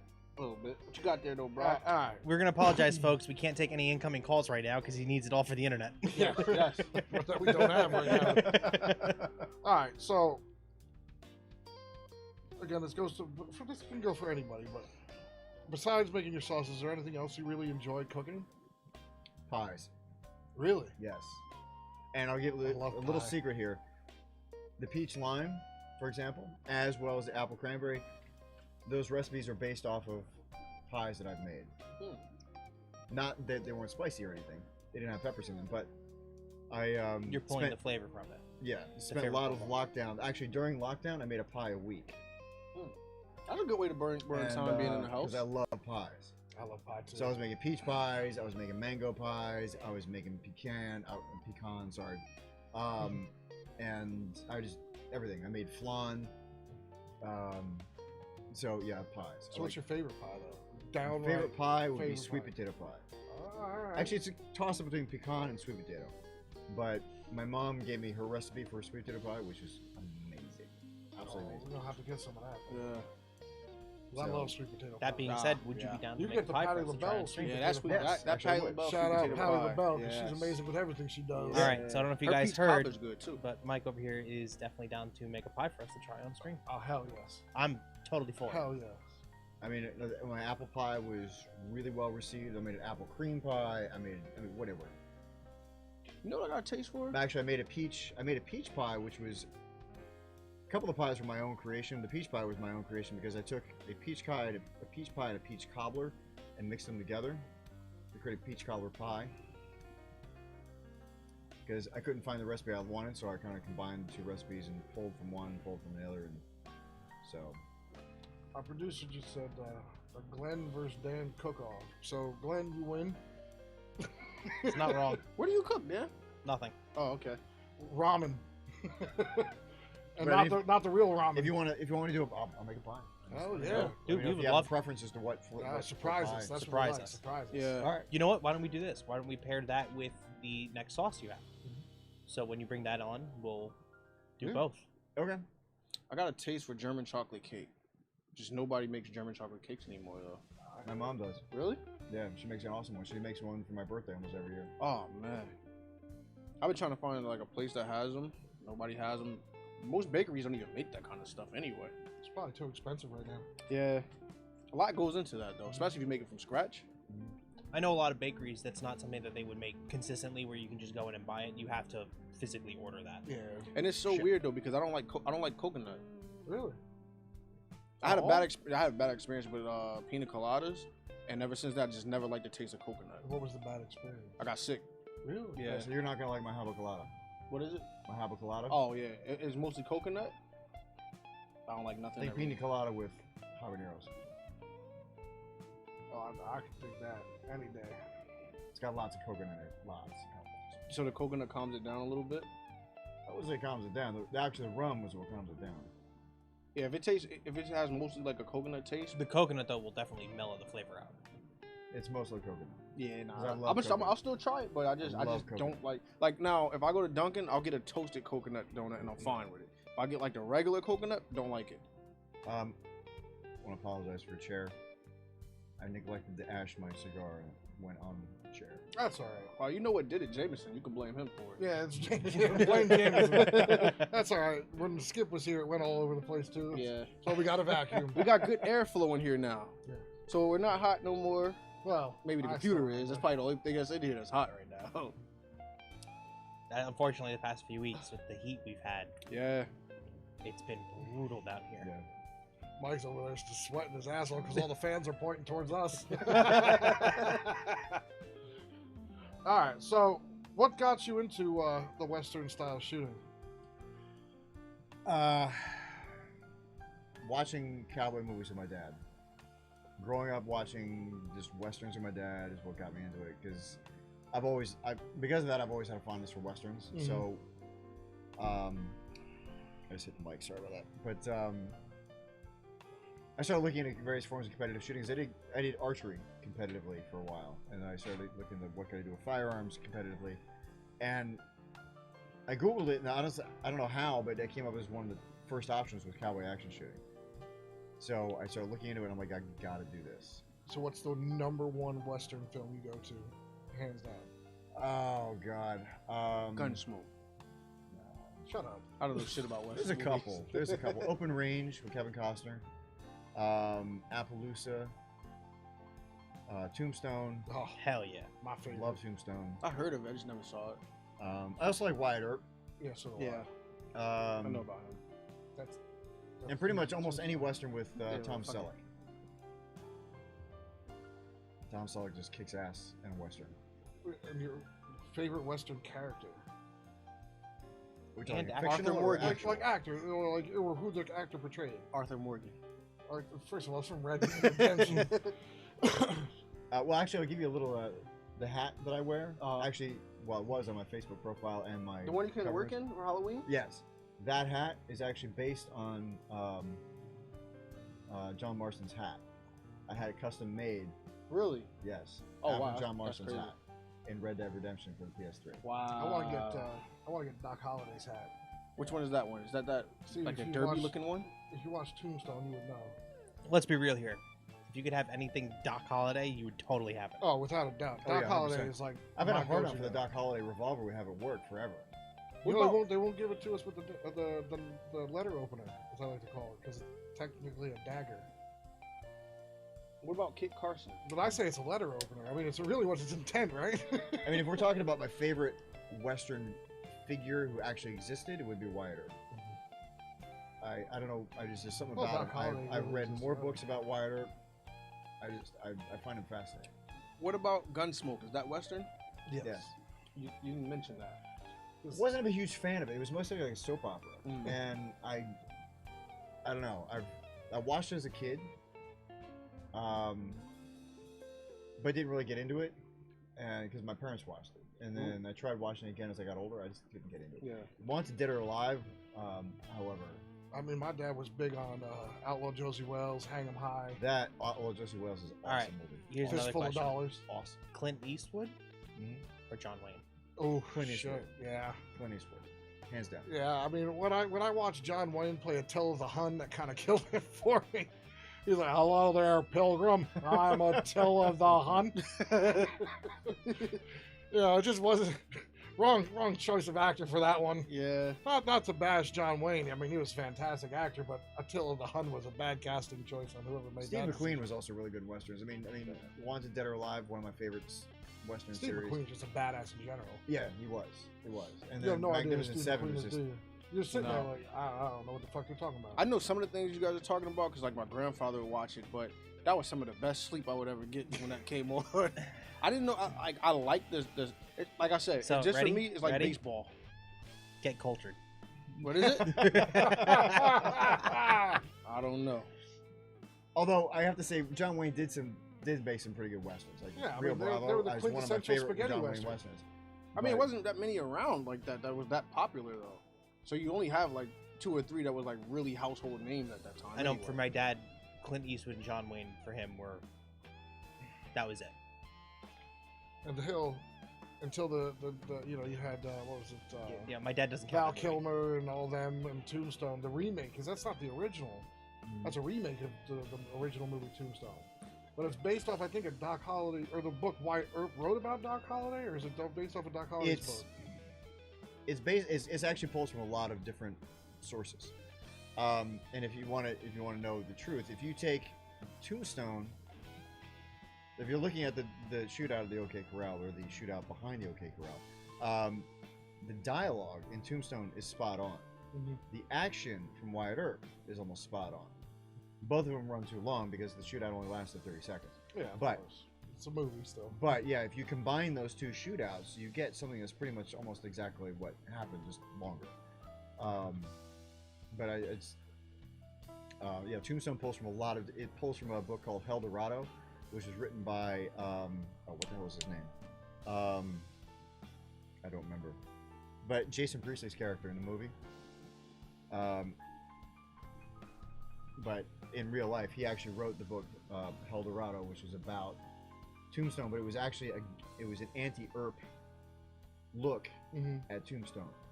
And this is a pulls from that, and also pulls from other accounts and so on and so forth. So it's actually a pretty interesting movie. It pulls from really a lot of is. historical aspects. I got a question for all you guys. So I know you do the reenactment, like the old war used to, reenactment. yeah. Do they have that for like the Western style stuff too? They do? I never Yeah. saw it. I so would have done it. Yeah. I'd get a red sash and be part of the Cowboys any day. Actually, Tombstone is known for the town. Tombstone is known for its reenactments. They reenact the shootout. They reenact numerous things throughout the town. Have you ever rode a horse? Yeah, I have. Have you? Hell yeah. I have. I'm actually considered an expert class rider. Really? Really? Oh shit! I haven't ridden a horse since I was 10 years old, but I was always afraid to ride a horse. Really? Yeah. They're not. I feel like it hurts. Ooh. You have to get used to the motion of the horse, and Yeah. then you'll start to bounce. just- You won't crush your nads in the process. I just thought of a good question. Have you seen Top Shot on History Channel? yes. Okay. Would you like to see more competitive shooting being like that, where it's more randomized per se? Yes and no. Top Shot kind of reminds me. It's kind of like it has that reality TV feel to it, like Ink Masters. It's just it somehow feels contrived, which is one of the reasons why I didn't continue watching it. I think that's why a lot of people stopped watching it. Yeah, it was because I really dig tattoos too. So I was watching Ink Masters, and one of the reasons why I stopped watching it was because it felt so heavily contrived, and that's so Top Shot kind of suffers from the same thing. I think all reality TV shows, like competitive reality Has to TV be shows, do scripted. that. Yeah. Yeah. I mean, But that being I'd rather said, see legitimate competitive shooting rather than Top Shot. but that being said, some of the challenges that they have on Oh, there, yeah, they're that's definitely something neat. I would love to see people Yes. do live. Yeah, Like that is like shooting a Sharps rifle at 100 yards, and whoever's closest is the team captain. Yeah. I mean, that's a really Yeah. hard shot. I like the fact that it's Especially with iron. it's sights. also throughout the ages. So the competition, even though it is it's elimination style, it's not necessarily one specific style of shooting. You have to kind of evolve throughout it. I like that concept a lot. Yeah. I really do. Like I did security. I won't say for who and what TV network or the show I did security on, but it was a reality TV show.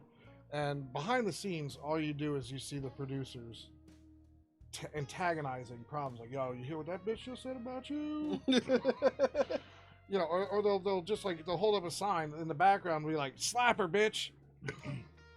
You know, so it is a lot of it is scripted. I mean, there's Yeah. some parts that are natural, but for the majority of it, it's all scripted.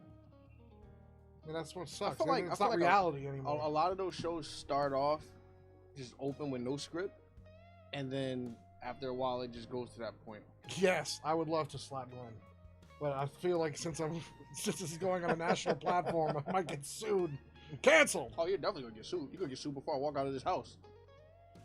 So it's okay when you slap me though. Yeah. You got a beard. Cancel. It's cushioned. Yeah.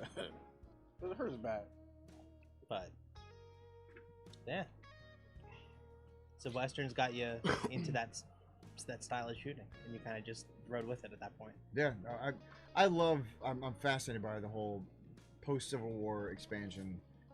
You'd love Civil War reenactment, then. And actually, a lot of the guys they do cowboy action shooting with are Civil War It was a lot of fun. reenactment. Except Reenactment. being in Gettysburg at 120 degrees in wool. I actually have a rifle from my father-in-law's side of the family that was carried in Gettysburg. No shit. Yes. That's like the Holy Grail piece, right It's there. a Sharps New Model 1863. Wow. It's like a Holy It Grail was actually piece. carried in Gettysburg. Now that's a hell of a provenance on that rifle right there. Yeah. I have another rifle from my mother-in-law's side of the family, which was also carried in the Civil War, which I don't believe was the rifle that I think it was your great-grandfather. I don't really remember exactly what the relation was, but I don't think it was the rifle he carried into the war with, but it's definitely the rifle he left with. Because it's got Well, some of that these would initials that aren't his, Well, that would engraved happen in the stock. You know, cannon fire goes off right next to you and blow your gun to bits.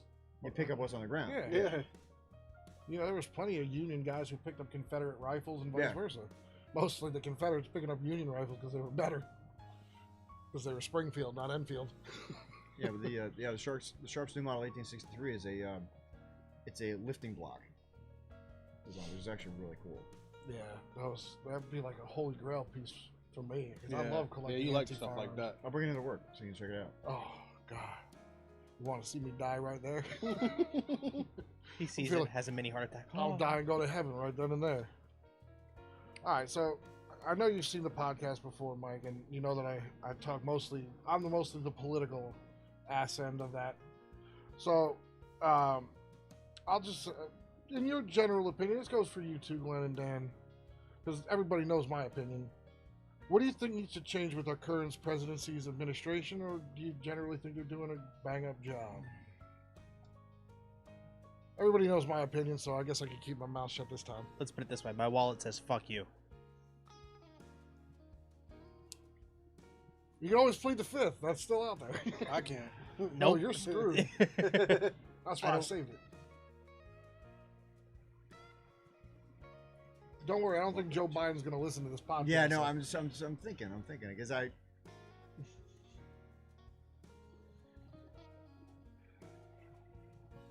Well, while you think, I can at least throw this out there. The fact that the cost of goods has skyrocketed. $16 for 2 things of eggs I paid for yesterday.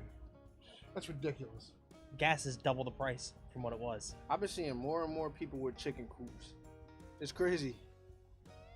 It is insane. Yeah, Now- gas is at $3. I remember I went to California about two Mays ago. Gas out there was like $4.59 for regular. We're just now touching $3. Can you imagine that? And as expensive as California so you know, is? we were energy independent under the Trump administration, building the Keystone Pipeline to maintain that independence. But supposedly, it is bad for the environment, but not over by Russia. Russia can build it. The environment doesn't matter over there. My thing is Biden can't carry himself. Biden doesn't know what He is literally being played by all the other politicians around the world. He's a puppet. Yeah, like I said. he doesn't strike me as being somebody who's terribly strong. He hasn't really been truly tested in his arena, but I don't think he's a crisis leader. Not at all. He already failed. I think that. Obama suffered from that as well. He was not a crisis leader. Nope. Mhm. And notice something. Who did Obama appoint for that pandemic with the E. coli outbreak and everything? Mm-hmm. They both have a horrible track record of picking people for problems. Like he picked Harris for the border. That's going stellar job, old Kamala. Although to be fair, I don't think we've had a decent crisis president in ages. No, not since Reagan. Exactly. Well, even, like you had Kennedy, who was a good, while he was alive, a good Yes. crisis president. Yes, he was. Roosevelt, he did good during World War II Both and the Great of which Depression. were Democrats, interesting enough. They were, but that's when the Democratic Party still had some conviction. That's when they still stood for something other than fucking the American people. They weren't democratic socialists like they are now. They were still, we love America. Now it's, I want to watch it burn and then just become the communist United States. I feel like America's just in a hole that if anybody gets in is not realizing how deep of a hole America actually is in. So it's so much that America needs right now to get back to where we were 20 years ago. You know what the sad part is? Can too? we though? Can we do that? That's what I'm saying. Like Actually, 20 years ago, that might be. I think it's more than that. even more. I think it's more than that. I mean, America's been in a bad place. Well, I here's remember, the question that I had last week. Go ahead. I would like to hear Mike's answer on this. Should we go back to the way we were pre-World War II, being completely closed off from the outside world? When they would consider Americans bullies. No. This was that. before that. No, I think it's a dangerous. I think that's dangerous. Because that invites a very closed-minded view, a very one-sided view of everything. I don't think we should be totally closed off. But not just not get involved with all the bullshit. Yeah. No, we do get involved in other people's bullshit way too Right. frequently, and that has been a problem since Vietnam. That's what's digging a hole a lot deeper for us. Is That us was- getting involved with that kind of stuff. And that even predates Kennedy. But yeah, getting involved in other people's bullshit. That I don't think is necessary. But that's where I agree with Glenn that the United States does often end up looking like the bully. Yeah. Because we always have to push our way in Right. on stuff we don't really need to get involved. We have too many problems here. Right. Instead of telling people, I can't Yeah. help you, you got to figure it out on your own. My thing is too, if you haven't noticed, we don't hey, we're gonna help you and like assist them. It's we're gonna help you and we take over. Right, we're gonna Right. take over and Yeah. we're gonna make this work. Then when it doesn't work, now you have those issues upon whatever else you're dealing with this, at that time. You know, the interesting thing is this actually goes to my last question. But it's not like my last one, but it's the last one I have on the paper. Is we are leaving Afghanistan fully. Mhm. Joe wants all of our troops out of the Middle East by September 11th, because he wants to be ironic like that, I guess. Since our troops just left the Bagram airfield base that they have in Afghanistan, ISIS, the Taliban, have already taken over the base. They're now driving around in This is an U.S. echo of Vietnam. Right. They're now driving around in U.S. issued vehicles. This is It's like we just rearmed and resupplied those terrorist organizations. So I mean, I don't like the fact that we've been in a 20-year war. right. The war, it's ridiculous. You're spending money on something that is just But- not going anywhere. Was it the right thing to do to leave? Or does this just open us up for a new potential 9/11? I think it opens us. I don't think we should have left. Once we got there, leaving I don't think was really much of an option, because once we left, we opened ourselves up. Because you'll never get rid of these organizations. Right. No. They're always going to be But there. but staying there, do you think you're beating a dead horse? But you're maintaining the peace essentially, because the Afghan police and military, they can't handle these things as much as training as our soldiers have given them. It's just not enough. So that Again, goes going back into to Vietnam, the South Vietnamese could not stand up for themselves Right. without our presence there. Once we left, the North Vietnamese just literally marched in and took over. So after 20 years, it just seems like we've been in Afghanistan and the Middle East. To me, it's kind of reminding me of Vietnam. So did we lose this war then? I Or don't is it think we a lost. tactical retreat, as they called Vietnam? I don't really think we lost. I would say we fought a battle that had no outcome. It went nowhere. You just went in a complete circle. Right, but people are just as upset with this war as they were with Vietnam, Yeah. if Yeah. not more so. The outcome being we stay and we keep the peace, or we leave and now all hell can break loose. Right, but all the downside to us staying is, unfortunately, more of our soldiers will get killed. Right. It's costing the country a ton of money to stay there. Fuck the money. It's the people. It's the soldiers' lives. It's a lot that goes into it. But are we more at risk losing lives of people staying there? You might lose 10 See, lives. I here. really have a feeling that us leaving fully the Middle East, we're going to have another catastrophic event like 9/11. I think they should have subsidized it. Not completely. Pulled out in stages, not Right. all at No, once. he wants everybody out by September 11th. Everybody. And they're leaving equipment behind. They're emptying their armories, but they're leaving other stuff around. They just don't have enough time to get their crap out. Right. And as soon as we leave, the Taliban are going to move back in. And they which already, already have. are. They're already starting to burn down villages again, and they're already starting to wreak havoc. They're being terrorists. They're doing what they're meant to do. What the fuck are you doing? So it doesn't blow on him. What the fuck? It's courtesy. You're looking over your shoulder? You No, think because somebody's back I was blowing it this way, and it was just directly going into his face. So I'm like, all right, we give him some air. there? My own smoke's going. You take it like a man. That's what you do. What the fuck? Trying to was help that? him out, man. I know what those eye burns. When you feel sit in like. a group of people smoking a cigar, you're going to get smoke in your face. It's going to happen. I know Same what like have if your you're outside smoke in a fire and pit. mine. The smoke is going into someone's face yeah, no matter exactly, what. Exactly. What do you call that? Courtesy blow? I had some Jameson too.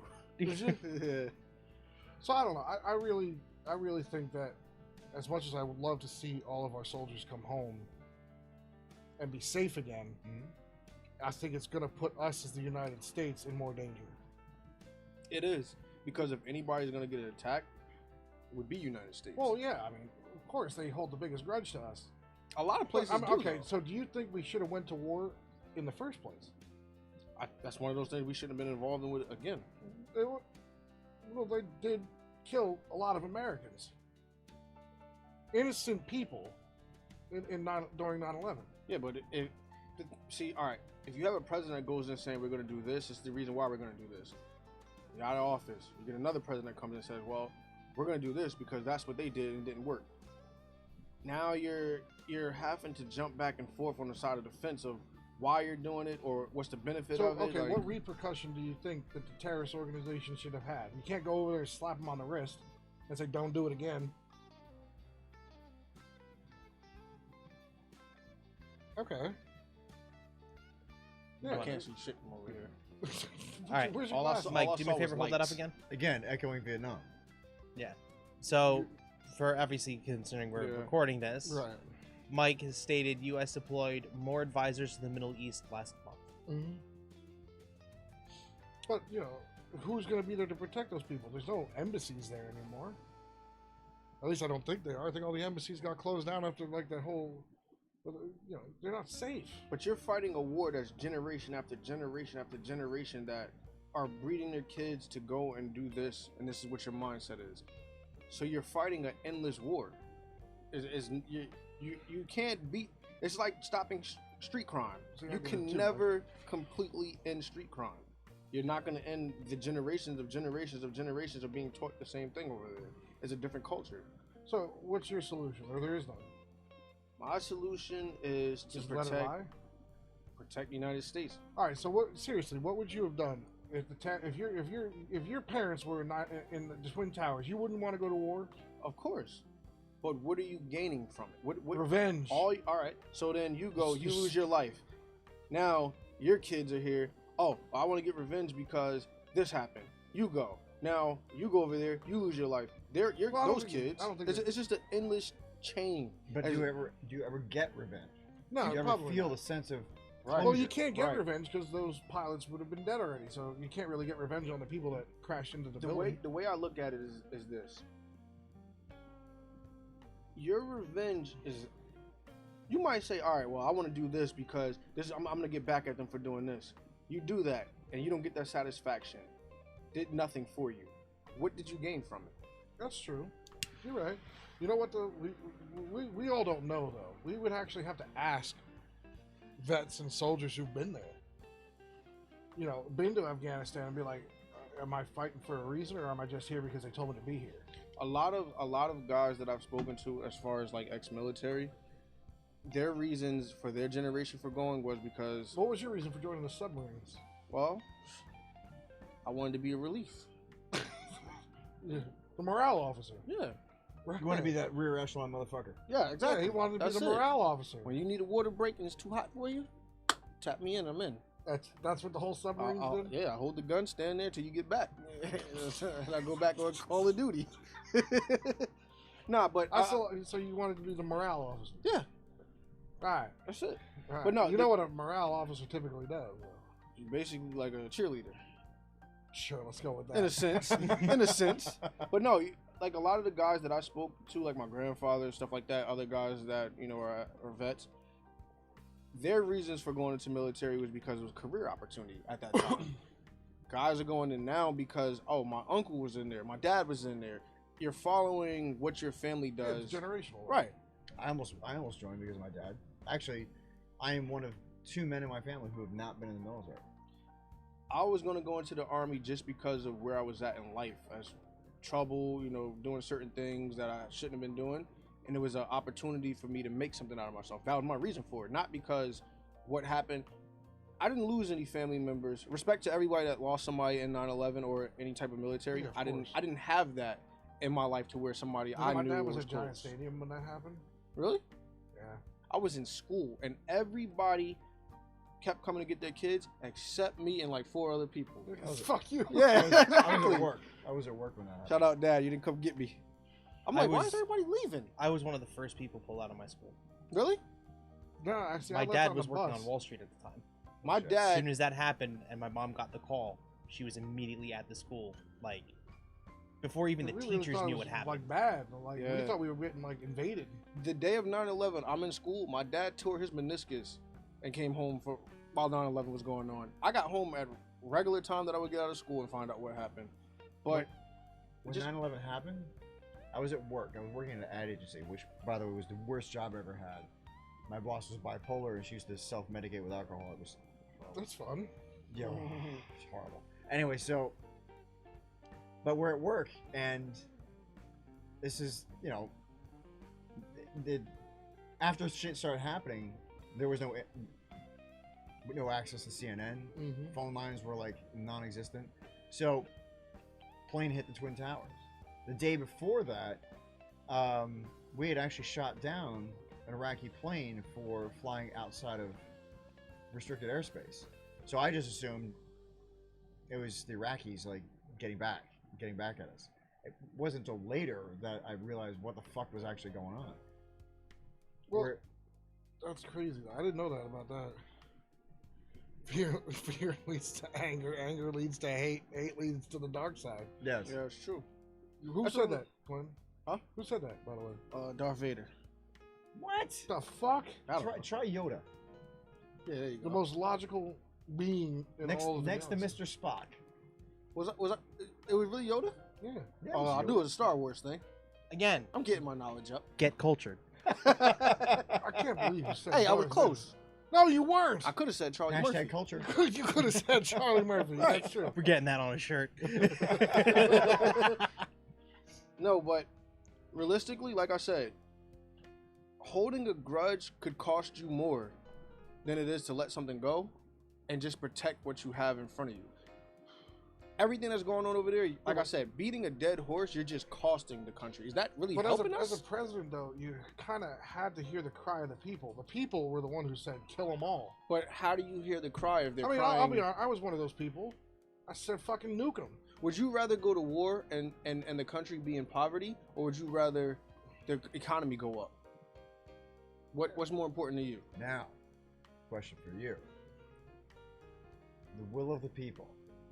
Because this brings up an interesting point. Because shortly after 9/11, when we went back into Iraq, Mm-hmm.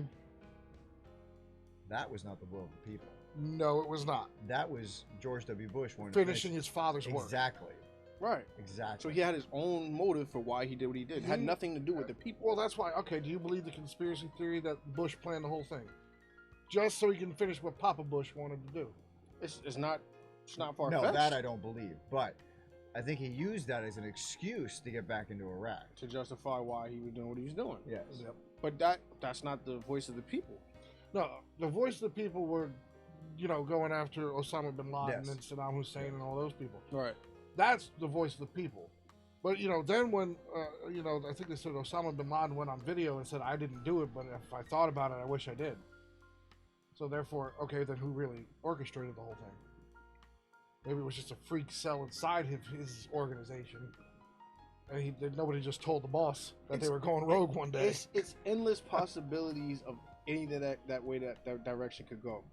But at the end of the day, I feel like the country itself it should be your number one priority. That's why they should have done what they did during World War II. Just drop pamphlets and let the bombs fly. No ground warfare.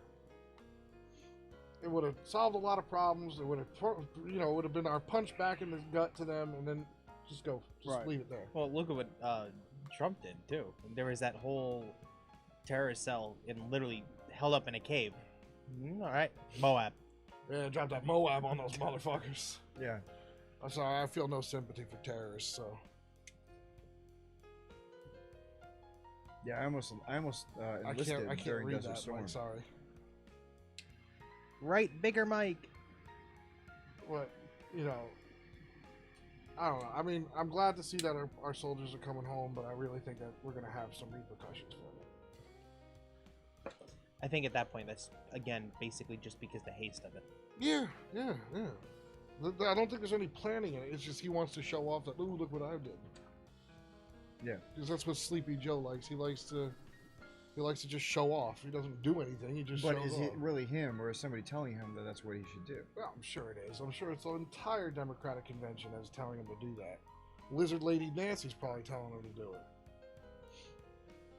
The squad is telling him because I think that some of those squad members are sleeper cells for. Because I certain mean, when the organizations. man thinks for himself, he talks about fucking leg hair and children petting it. I mean, it's just like Yeah, he goes off on these really fucking bizarre tangents. Yeah, rubbing So I'm girls' like hair. wondering, like when shit like this happens, I'm like, did he really think of that on his own, or is somebody telling him that this is what we're doing and you're? There's a lot of the squad, which is a group of Democratic senators, Ilhan Omar, Ocasio-Cortez, so on and so forth, that are very pro these terrorist organizations. So it makes you think, like, well, what's their agenda behind it then? Are they getting, like, paid off by these people? Are they part of it? Are they sleeper agents? You know, who knows? But there's a reason why they didn't want us to help Israel when Hamas was attacking them. Right. And they referred to us as these terrorist organizations. Well, that was just us helping an ally. Right. Had nothing to do with, you know, they called for aid and we answered the way we did during World War II. Right. When the British called for aid, we came to help. Yes. That's how it should be. They should ask. We shouldn't just assume. Yeah. Well, look at, if you go back into World War II, initially when they asked for help, we helped with supplies. Then Pearl Harbor hit, and then that was it. That Yeah, was see, all right. okay, Now so we're do you all disagree in. with what we did with Pearl Harbor then? Because it's the same thing with 9/11. Well, before you, Should we not have fucking, you know, roundhouse kicked Japan back to where, before back you, into submission? before you continue with or answer that, you have to keep in mind too, with the USS Enterprise, their crew was literally, their slogan was "Remember Pearl," and that's what kept them going. And that ship went through hell and back, fighting off the Japanese as one of the only carriers in the Pacific. Well, what do you think though? I mean, because you said that we really shouldn't have gotten involved with 9/11. Pearl Harbor was exactly like 9/11. More people died, but Different times though. bullshit. That's an easy way out. It's different times. How is it different? So you got to think, Pearl Harbor. What took place before Pearl Harbor? The rest of the war. The Okay. invasion of Europe. So now, when you think about Pearl Harbor, you had that segment of what was happening as far as what the military were doing, what presidents were doing at that time, to the type of presidents we got once 9/11 happened. That's a total different ball game. It's not. It's not. Yeah, but the it's the same concept though. It is, but it's like I pay more attention to where the country is at that time as compared to who you have in office now. Like, it's not the same type of people as far as presidents we had back No, then when we were going to that. No, So it's different. those were real presidents, not like what That's what I we've been said. having. America, would you rather America be seen as a bully, or would you rather America be seen as retreating or we're in a No, bad state? some people could say, well, the Japanese, I'm sure, would say that we bullied them. I mean, we dropped 2 nukes on them. Yeah.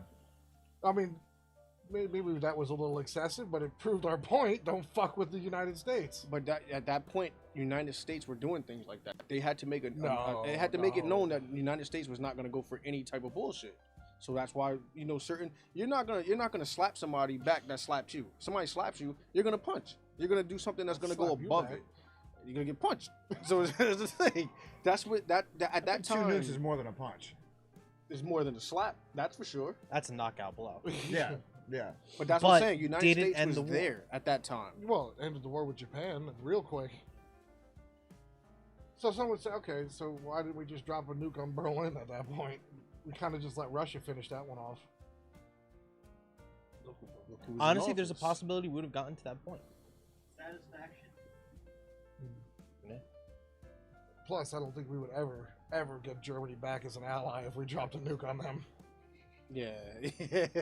Ever. Oh, Japan's just like, okay, we give up. Yeah. Just rebuild and we'll help you out from now on. Well, here's a question at that point then too. Do you think Japan surrendered to us because they didn't want to get invaded by Russia?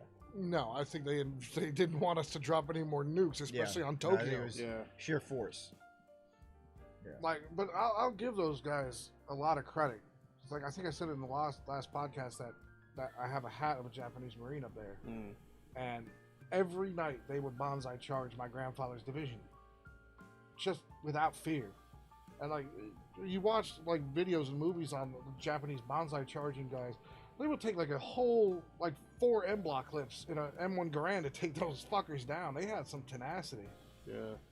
I mean, I got to give the Japanese Imperial Army back then a lot of credit. That's what I'm saying. It was different times with different people. United States now, a lot of people say United States look like cowards. I think we do now because we have a weak president. That's what I'm saying. So back I don't think then, anybody would have called us weak under the Trump administration. Because Donald Trump was, he wanted to play Ronald Reagan. Nobody could ever be Ronald Reagan. Yeah. It's impossible. Nobody could be JFK. Nobody could be Ronald Reagan. It's impossible.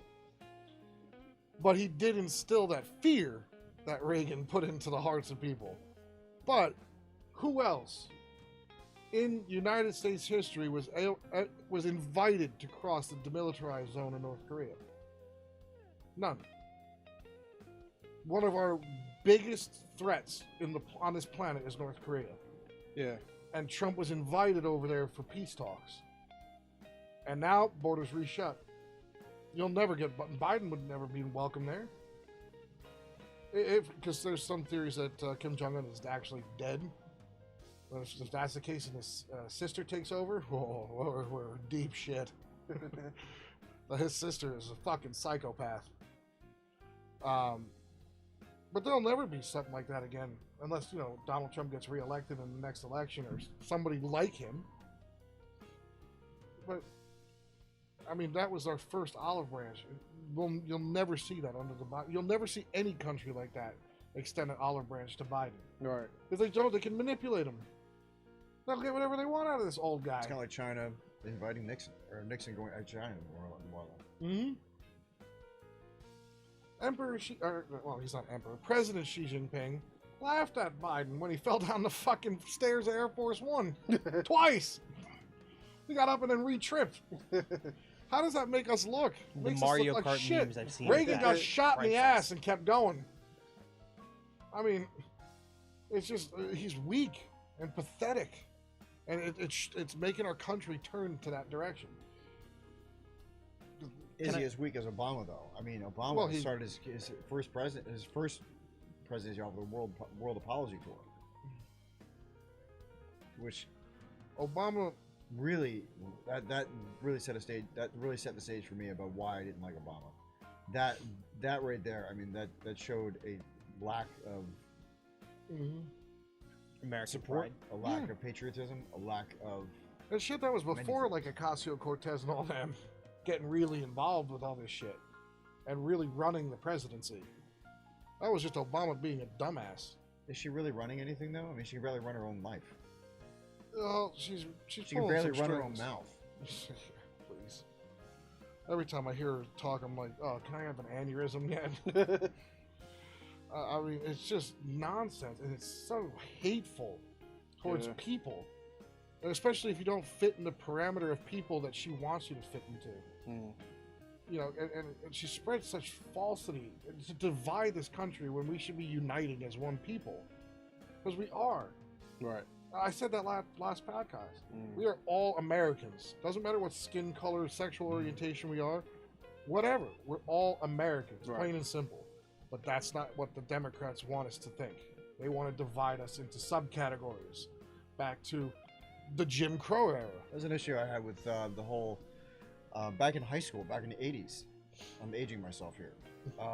But back in the 80s, when we started the whole PC thing about how we had to call each other American whatever based on our ethnicity. I mean, how is that uniting anybody? It's just creating subdivisions. Right. American Asian, American Irish, American Italian. I mean, I thought we were Americans. Didn't matter. The funniest thing was I knew this one guy. You know, somebody said, "Oh, but you're an African American." He goes, "I'm not from Africa, because my people are not from Africa. So don't call me African American. He says, I'm a black man." And I think that's where it started to really change. Because you just assume that all black people are from Africa. They're not. They're from everywhere. Right. Yeah. They're from the whole planet. Yeah. And so you can't assume where somebody's from. Right. And that's why that part of that whole switching that over, I thought was good for this country. But now it seems like we're reverting back to that. We're going back to the Stone Age again when it comes to race and all that stuff. I thought we're better than that as an American people. We're better than that. Yeah. But I digress. All right. I can go on for this for days. Well, on that note, why don't we take our... Well, last I got break? one more All question for him. One more question for you, Mike. Okay. What is your absolute dream gun, and do you own it already? Yes, I do. Winchester 1892 lever action rifle. It is my favorite for several reasons. One, It was the iconic rifle used in many westerns through the early portion of the 20th century because it was so prevalent. It was so easy to get. So regardless of what time period the western was set in, you had a Winchester 1892 in it. I like the 1892. It's basically the 1886, just modified. But it's got a better. It's got the locking lugs. It's got a more. Oh, it's beautiful gun. Yeah. Anyway, absolutely beautiful. Winchester 1892. So I actually purchased one about 3 years ago from 1915. And it still actually says Winchester 1892 on the bottom. After a while, it says Winchester model 1892. After a while, they just started calling it the model 1892. So I actually picked one up. It's chambered in 4440. Nice. How hard is ammo to find for that? It's actually not that hard, believe it or not. 4440 is still relatively prevalent. When Really? I bought it, I was actually able to get several boxes of it. 4440. That's awesome. Is there a cheap round? Is there such thing as cheap ammo Yeah, right exactly. now? Right now, yeah. Well, at the time that I bought it, it wasn't that expensive. Now, probably. Yeah. If you can find somebody that actually has it. So, yes, I do want it. It needs some slight tweaking. There is a issue with the sear, where if you work the lever too fast, the hammer will fire off. The hammer won't cock. Oh. So you go to pull the trigger, and nothing happens. So you have to work the lever a little bit more slowly, a little more deliberately. So I got to go in and either replace the sear or see what I can do to fix it. But otherwise, I mean, if you work it slowly, it works just fine. But yeah, again, I can bring that into work. But that is my dream gun, and I actually do own one. So what's your dream gun, Glenn? If you have one. Not everybody has one.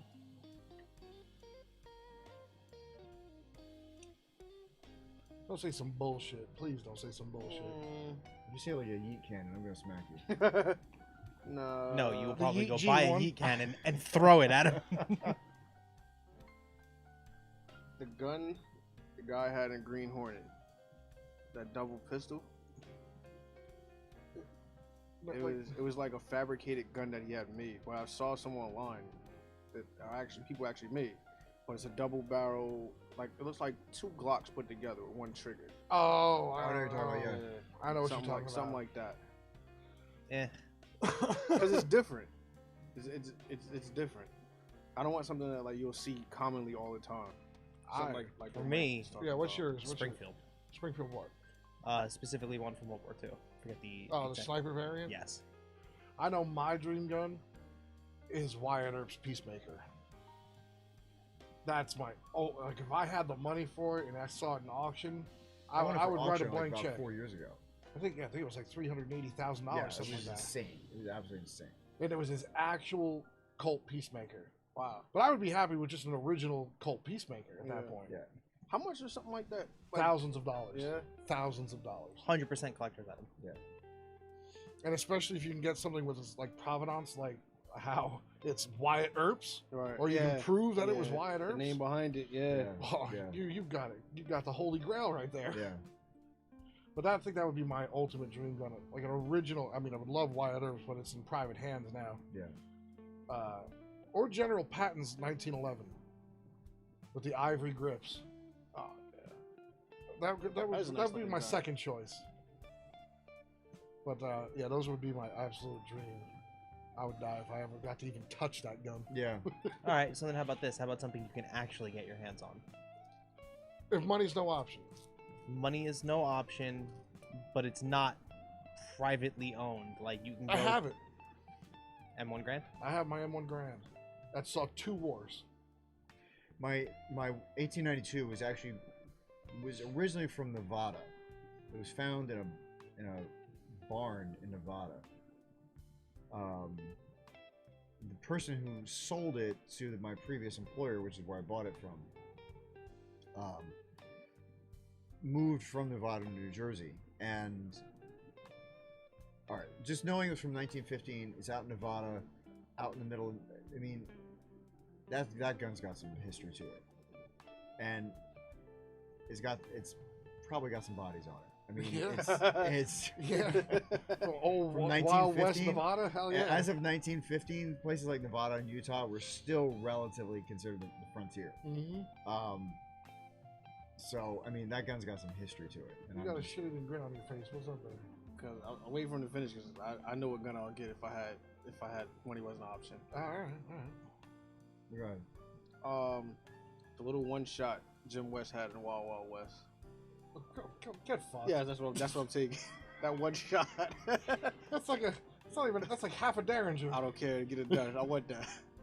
Besides that, the noisy cricket. That's not real. I don't care. I just want it. You know, if we're talking about real guns that aren't real, I would love an M1 pulse rifle from Aliens. See? And there are actually functioning versions of that will actually shoot. The reason why I want that is because Will Smith actually stole that gun from the set to keep for his collection. That's All right, real. so Yeah. let's change up the question before we go for break. What's your favorite prop gun? Like fantasy gun, anything like that from any series. Obviously, we know what yours is. Yeah. Okay. Glenn, Noisy cricket. Noisy Cricket. Brian.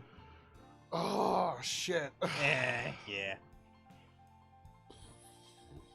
The Lancer from I knew you were Gears gonna of go War. that. I knew you were With gonna the go that. chainsaw? route. Yeah, the one with the chainsaw on it. Just for you. Good, because I got a tree branch that's been hanging down since the last storm, so you can Yeah, come we'll over. use it for a tree branch. For me, oof, Or Johnny Silverhand's gun. You're gonna take from John Silent Wick's gun. Hill. What? That's a real gun though. You said the fantasy Terran gun. Tactical. Fantasy? That's Terran Tactical. You could have literally gone and bought it. Yeah, you could have. When the next John Wick movie comes out, there will be another Terran Tactical variant that was used in that movie. I'm trying to think, what would Dan actually pick? Right. So instead of you fucking sitting there, He, like, he wants one of those guns from when Mars attacks that the aliens had. so what? In actuality, what would your fantasy gun of choice be? I'm torn between two. Okay. One would be the portal gun from Portal. All right. That would be pretty cool. Oh, I gotta change Just my answer boom, when he's boom. done. I gotta change mine. There's that. And then the other thing would probably be If you don't say this gun, Dan. If you don't say this gun. Come on. There's only one gun that you could run the world with. Mando's gun. One more. Oh, the disintegrator Yep. rifle. I got one. What is it? The ray gun from Call of Duty. Oh, the Ray K. Yeah. That right there, I'll take that. I'll turn my noisy cricket to get that. It's a shitty gun. That ray gun does some work. It's okay. Shitty gun for a shitty game. All right. On that note, On that note, we will be right yeah, back. we'll leave Glenn's bad taste of guns and games sit in your mouth for a little bit. I got good taste in guns. And also, guys, obviously, since we're doing a Yeah, what's recording, all of y'all's favorite like fantasy or real life game out there? feel free to drop it in the comments. We will be checking it consistently. Yeah, we really want to know because I know everybody has a different taste in guns and stuff. And since this is a recording on our next podcast, we can go over the answers you put live. Absolutely. Even Hopefully. better. Hopefully. Unless there's another Yeah. storm that comes Oh, through. yeah. So, Glenn, if another storm comes by, it's your fault. I'll take it. I'll be back with five questions after this break. All right. Hit it. Refill those glasses, guys and girls.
And we're back. Welcome back. Welcome back. I hope you all had time to Absolutely. refill your glass, maybe freshen up your cigar a little bit if you're smoking out.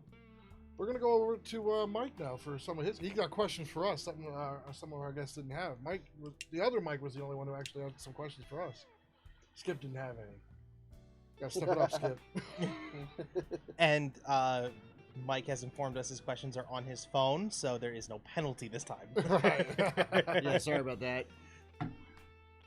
All right, so first question. This goes out to all of you.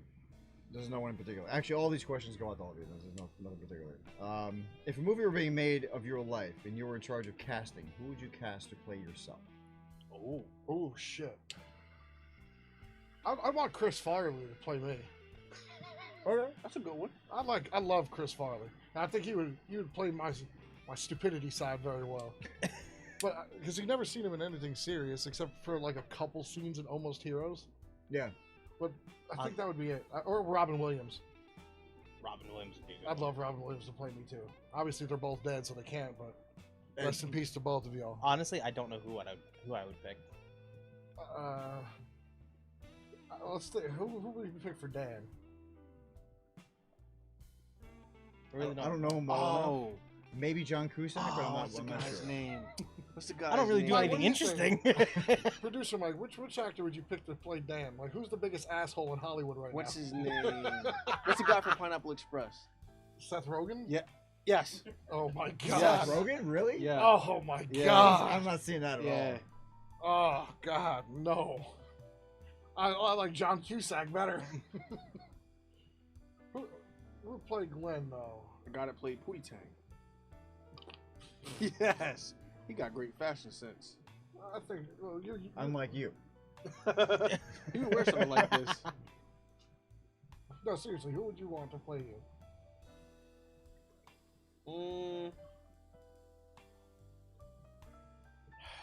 Nick Cannon.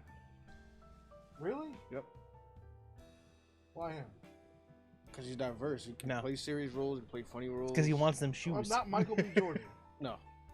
I think Michael B. Jordan's a better actor than Nick Cannon. He's from Jersey, too. Who? Michael B. Jordan. I think he's a better actor though. Nick Cannon is more of a I think household you're more like name, a though. Tyrese Gibson, you know, hated by everybody in the cast. I can see that.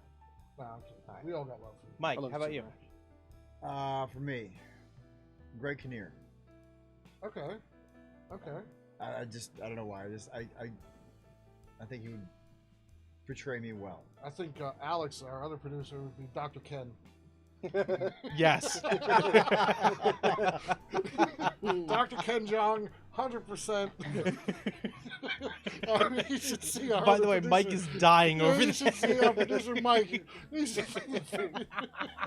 is hysterically laughing over there, and I'm sure Alex is gonna like tell me to go fuck myself, but I don't really care if it's worth it. That's a good question, though. That is. That's a All right, very who, good who, question. Who would you want to play you, Mike? Who's the kid that plays short round? Oh, the one Actually- from Oh, yeah. Dr. Jones, that guy. Dr. Jones. So you I don't know his name, so we'll just call him Short Round. You want that guy? Seth MacFarlane. Seth MacFarlane would Yes. be good for you. Yes. Minus being funny. I can see that.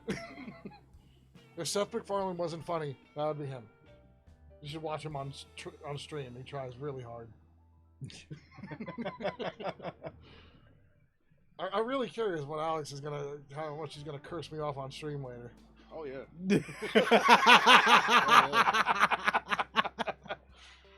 I think worth Mike it. was nodding there like 300 times a second. Worth it.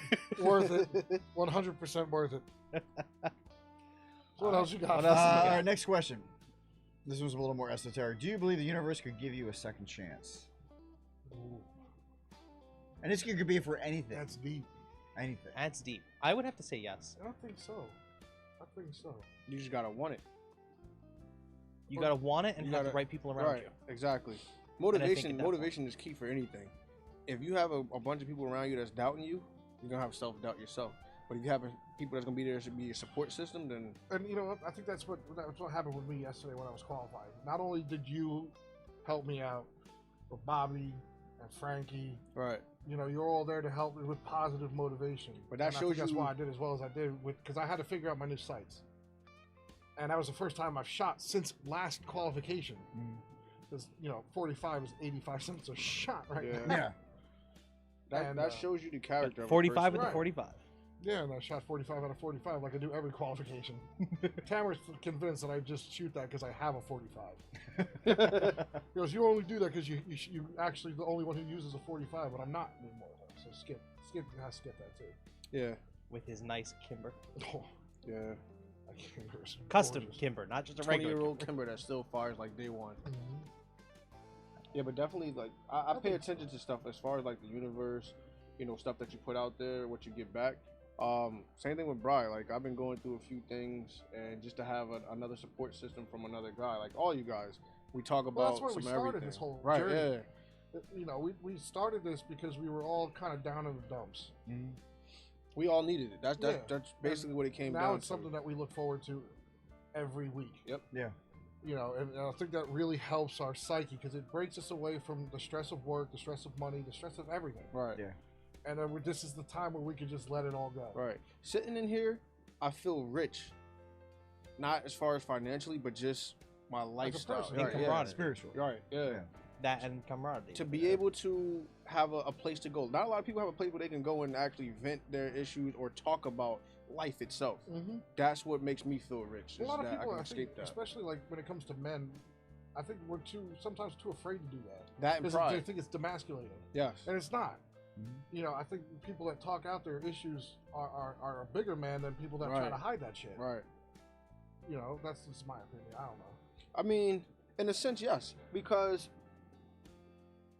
situations like this, if you're not used to that, you have to be able to humble yourself to be able to put your ideas or what you're going through out there. Some people say, "Well, I don't want people to judge me," and that's why we get along so well because we don't judge you. We laugh, we joke, we crack on each other, stuff like that. But that's the bond that we have. Mm-hmm. Yeah. Most people you can't do that with because you don't know that type of person or they don't take jokes well.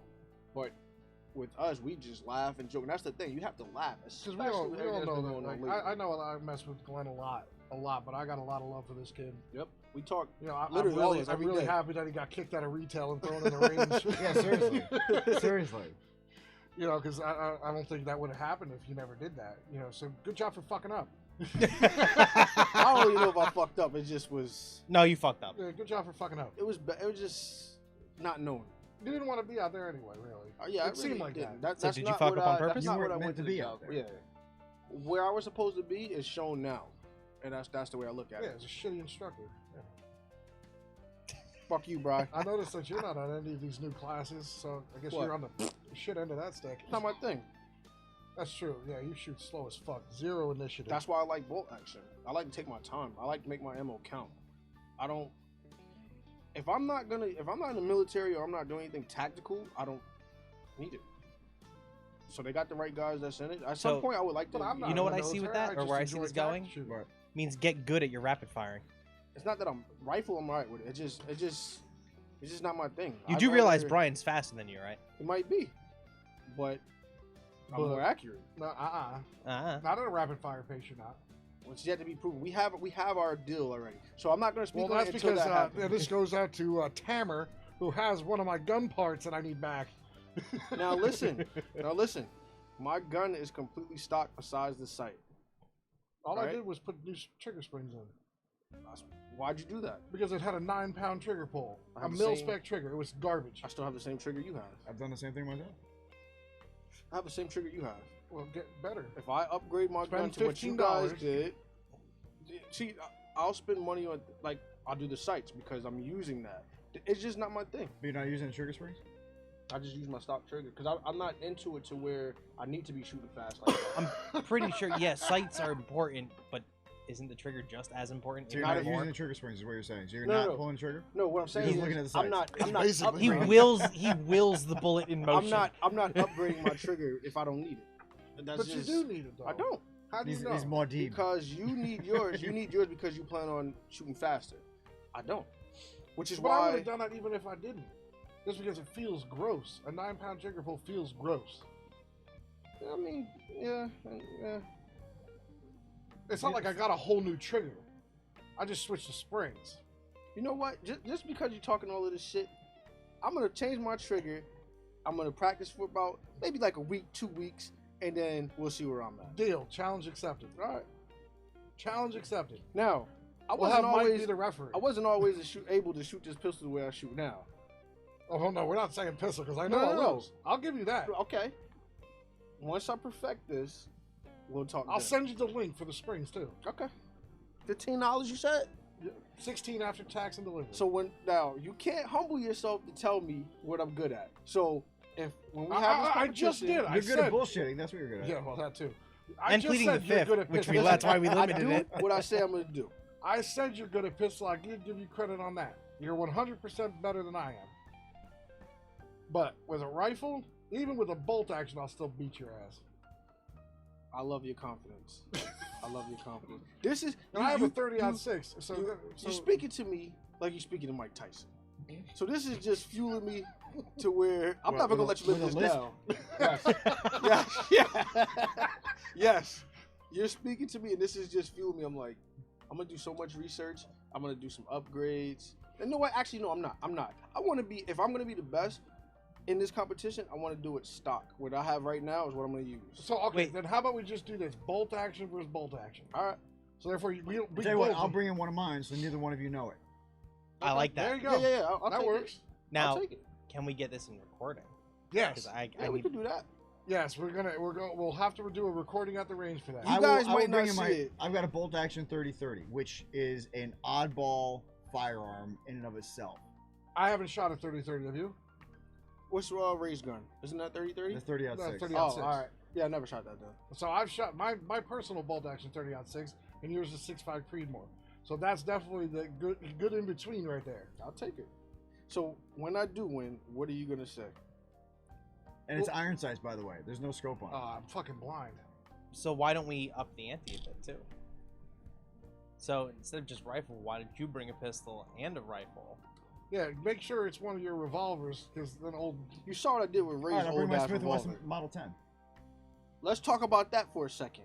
What did I do with Ray's revolver that I've never seen in person or anything? What did I do? Well, Tamara got on paper too. I don't know. I didn't see it. There's What only did two you people. Only Man, 2 people got on paper with Only Ray's the only revolver. 2 people that people talk about with pistol in reloaders. It's Tamara and you. What did I do with your? do? Well, No, if- actually, no. I was on paper on that one. I was Yeah, on yeah, paper. yeah, That's yeah. true. He's Well, clearly he's a revolver guy.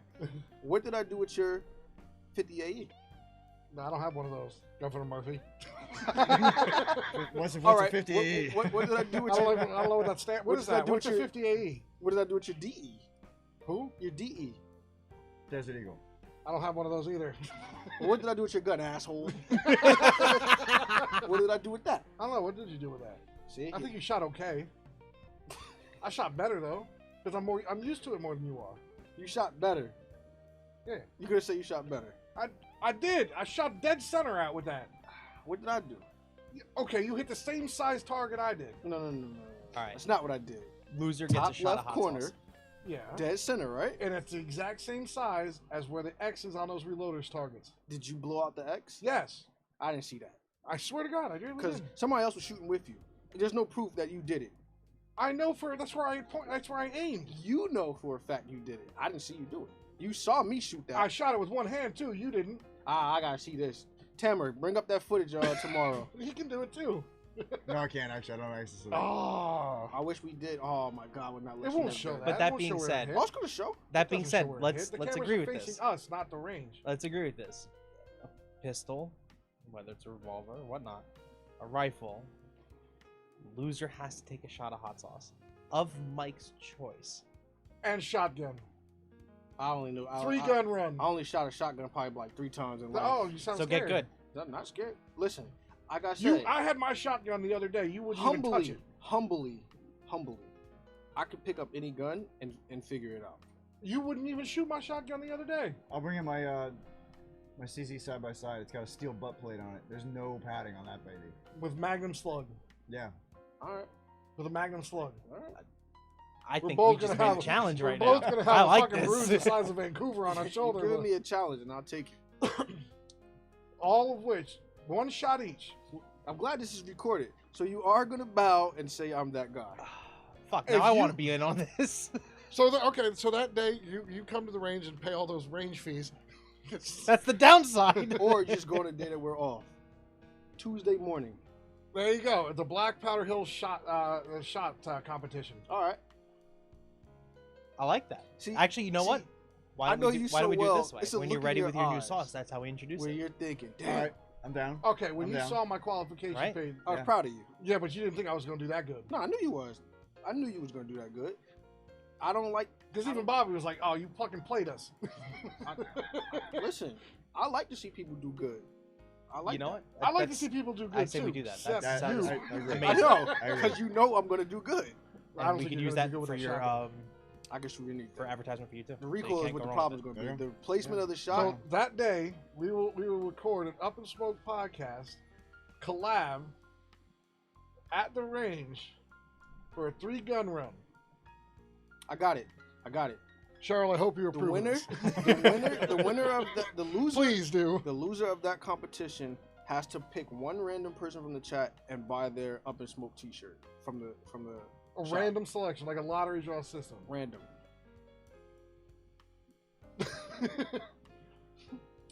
Deal. All right. Deal. All right. I'll do that. So I'm Why wearing- don't we- I'm Not wearing- only will I do that, but I'll also buy him a jar of hot sauce. Okay. And I'm wearing a crown after that.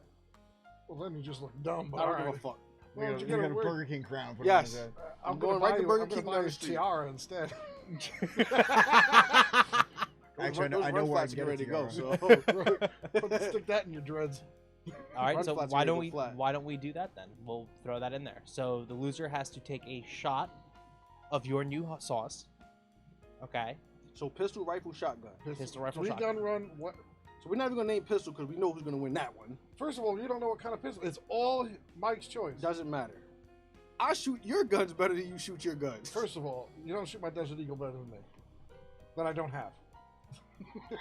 the footage is coming out tomorrow. The cameras face us, not the range, dummy. You had it at 5 yards. Oh wait, did I? Yes. No, I had it. No, it was at 5 yards. It's still the camera's not gonna catch that. All right. So in terms of the details of the shoot, Mike, that's you. I love So it. you're- first you of come all, up first with- of all, we have to get Cheryl's gracious approval of doing Of course. this, Yes. too. But you come up with It'll all have the to be on rules a and day that we're not everything. working. Tuesday. and I say all Tuesday three of us before the All right. do podcast. it, and then that obviously loser takes a shot So of we'll his do new it sauce. Tuesday before the podcast. Yeah. Because you work Tuesday mornings, right? Yeah. So we'll do that. All right. And then loser Why you fucking got Loser that grin, on- bro? I'm telling Loser you, buys- I love when people do buys the this. shirt. And So for it a is random between all super- three of us, though. So technically, Dan can still lose and have to do all that shit. Oh, now he's saying that somebody else could possibly. No, he wants do in it. on it. He I said want he in. wanted on it. Well, Dan has a handicap because he doesn't shoot as much as we do. So what happens if I kick your ass? That's definitely not gonna happen. You couldn't kick my ass. You couldn't kick my ass if I wasn't there shooting. Watch, he's gonna be the one that wins. Hell no. So, hey, bro, you're hyping yourself up. I really hope you can fucking back that mouth No, up, no. bro. You hyped yourself. I'm just here waiting for Tuesday. You're gonna have nightmares after this shit. I'm not, because you know what? I'm Here a it comes. humble enough person that I will admit defeat, if or when I lose. The opposite of a hand is defeat. That's gonna be in your ass after I win this shit. See, you you're you the one do being- realize you talking up all this, you 'Cause better I know. you're gonna fall Listen, hard. Listen, I ain't gonna say that. You Now said keep in enough. mind the motivation we have of beating you is you have to have his hot sauce, I'm not gonna his lose. new one. I'm not worried about the hot sauce. You can give me the flatline hot sauce. I'm not gonna eat it because I'm gonna win. How do you know automatically you're gonna win? It's a lot of things you don't know, man. It's a lot of things you don't know. I'll just say that. Deflated balls. Yeah, you're gonna cheat just like the I'm gonna Patriots shoot. do. 6 rings. That's all I'm gonna say. So is that Alright. how you got Well- all your wins? And Let's continue this topic yeah. off camera So Mike, and flesh this stuff out. Mike, Continue, I know you have please. more So- questions. Tamara, when you're Okay. watching this, Next question. This is really fucking random. What is the worst injury a wild animal has ever inflicted upon you, and how did it change you? Oh man, did I ever get fucked up by that? I don't. No, but a turkey fucked up my car. I got fucked up by an animal. A deer. Yes. Like 2 weeks after you bought your car. Not even 2 weeks. It was a week. You know, maybe if you had something that wasn't a Ford, you'd be able to stop on time. There was no I stopping just that. remember, like, I was driving home, not from this job, a long time ago. But I was still in that Wayne area, and a deer was laying down in the middle of the road, and as it was standing up, my fucking side view mirror smacked the shit out of it. Oh shit! Did it break? Yeah, shattered into 1,000 pieces. Holy Smacked shit. it right in the head. I just seen my rear view mirror it go down.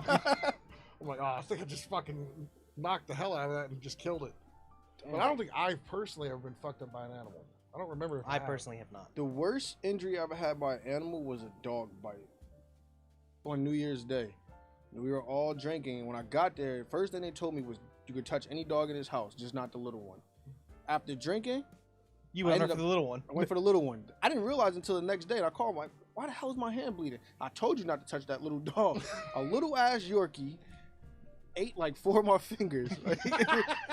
It was crazy, but that's pretty much. So what animal have you been fucked up by, if any? If he's asking us Nile this, it's something crocodile. crazy. What the fuck? What? Nile crocodile. 4-foot Nile crocodile. Where were you? The Nile. So I was in Africa. No, I'm kidding. So Skip, I didn't know you came back. You was skip carpool? So a buddy of mine has this wildlife education business, right? And he asked me to help him out for a while because he had a lot of reptiles. I have experience with reptiles. I raised snakes, mostly boas of varying degrees, varying species, lizards, frogs, toads, all that. So he asked me to help him out. And we'd go birthday parties, we'd go to schools, we'd go to all these things, camps, and just show. I keep hitting the mic, sorry. Should bring these animals, talk about them, have fun, engage the kids. And one of the animals he had was a 4-foot Nile crocodile. Now the American alligator he had, no issues with that. It was a piece of cake to work with. Crocodiles, however, are a bit more aggressive and they're fast. They're ornery. Mm-hmm. So what we usually did was we put electrical tape around its snout because the way the muscles in their jaws work is they're made to clamp and hold shut, not open. Right. So if you tape it, even just loosely, it can't open its mouth. So I'm at the office, I'm getting ready, and I'm in the office by myself. I get the croc out of the enclosure, I have it on the floor, tape is already ready, it's off to my side, I have it on the floor, my knees, I'm sitting on it basically, and my knees are on either side of its head, and I'm holding its snout. Reach over for the tape, and it jerks its head just right to break my grip, and it comes back and latches onto my hand. And a whole new world of hurt. Yeah, and one thing I learned from working with reptiles is you got to wait till they let go. You can't. There's no getting your hand out. I've been bitten by enough snakes to know that once you get bit, non-venomous, never been bitten by venomous, but once you get bit, you got to wait till they let go before you can take your hand away. How long was he on there for? What's that? How long was he claiming? Well, actually, I had a king snake hold on to me for a good minute. It just didn't want to let go. Well, correct me if I'm wrong though. Like if you try to pull your hand out, you'll do more damage. Oh yeah, right? 100%. Which is why you gotta just keep it there. So this croc bit my hand, and it's holding on to it. So I pushed my hand down on top of its head to hold it, because then the next thing it's going to do is start thrashing. So I have my knees tight against its head. I'm holding down on top of it, and it can't thrash, so it starts chewing. Ooh. And I had to wait until it opened his What mouth is this, wide enough Slim for me to pull my hand out. But in one of those bites, I lost all feeling from here up. Oh, And I was like, fuck, I just lost my fingertip. So it opens its mouth, and I pull my hand out, and amazingly my fingertip was still there, but my fingers were fucked up. These two, totally trashed. Totally trashed. So this part I don't really remember. I don't remember how I got it back in its enclosure. I think just from the shock. Adrenaline and everything. Yeah, at that I point don't too. remember putting it back in. I remember looking at it and seeing blood all across the side of his face and across the glass. Got it, I locked it, washed my hand off, and called, and he took me to the hospital and got 38 stitches between these two fingers. Holy shit. See, something like that would be like if I'm walking around the house and stub my toe, I immediately get angry. So Yeah, I you're would've the had one some willing gator to shoes poke a that day. snake. Huh? Yeah, you're the one, willing to fuck with a copperhead. I want him to get the fuck away from us. if anything, you were gonna piss it off so it comes closer to us. Well, it's him against me. It's gonna win. I don't think so. You don't got venom. I got this stick right here, though. There was a lot of rocks around there. I fuck snakes up. Trust me. I don't know if we can go fishing with him again. You're a dumbass. Hey, I really don't know if we can go fishing with you anymore. he got the fuck out of there, didn't he? No, Yeah, he went in the water. You got the fuck out. Yeah, right after he got in the water. I got the fuck out of there. That's who got the fuck out. Me. Well, you have a fear of snakes. Damn right. I love snakes. I'm I glad think they're awesome. Actually, my youngest son has one. Oh, damn, I He's got should a have bow. thought about that. Loser has to pet a snake. No. No. That doesn't bother me in this. I love snakes. I think they're Loser awesome. has to face the spear. No. Yeah. No. We're going to make you a nice necklace. No. No. No. No. No. Loser has to shave their beard. Fuck off. We already agreed on what was. No way. That's Damn, a that's good question, crazy. though. To get chewed up by a crocodile? And I will say, I didn't cry at any point during that. I didn't cry. It wasn't until I was in the emergency room I had to take my wedding band off. Ooh. And because they needed to put the anesthetic, shoot it in my hand to do the stitches. And the doctor's like, you have an option. You can either take the wedding band off or we can cut it off.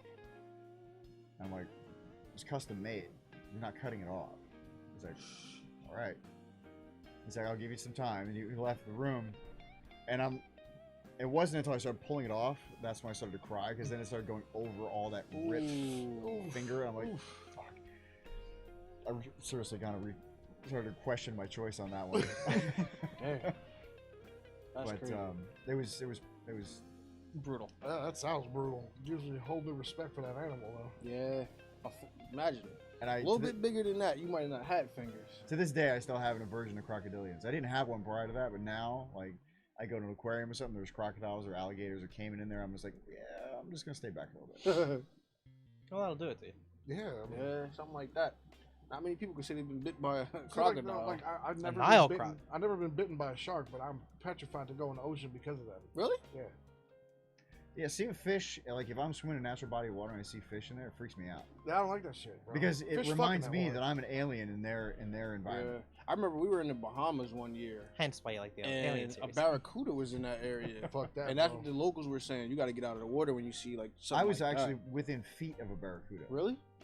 I went to Punta Cana with my wife for around our 1-year anniversary.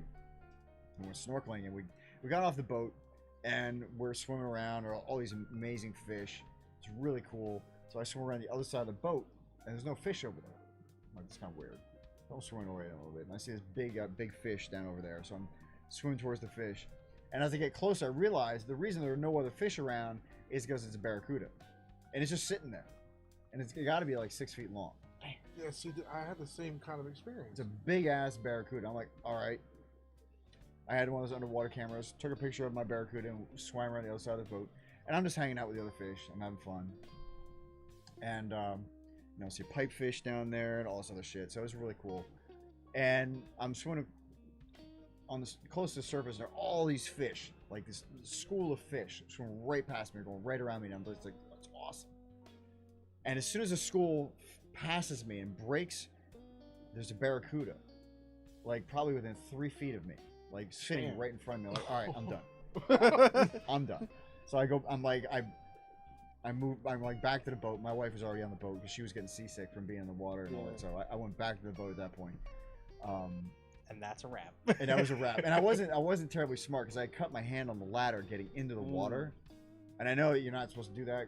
Sharks. I didn't know if that applied to barracuda either. Yeah. But I'm like, all right, I'm tempting fate here. I'm getting out of the water. See, I had a kind of similar experience. My dad thought it would be great to stick me in the ocean with stingrays. At one point in time, I became the good Lord Jesus and walked on water. But like when they were like on a natural sandbar because they know where they get fed, so Right. they all hang out there throughout the whole day. Right. But if you look around the sandbar, it's just deep, dark ocean. Mm. But all you see is like silver, like stripes in it, just around the whole perimeter of it, and it's the barracuda. And they're there because they smell the dead squid that you're feeding the stingray. Yeah. So like I'm looking over the boat because there's no fucking way I'm getting back in the water.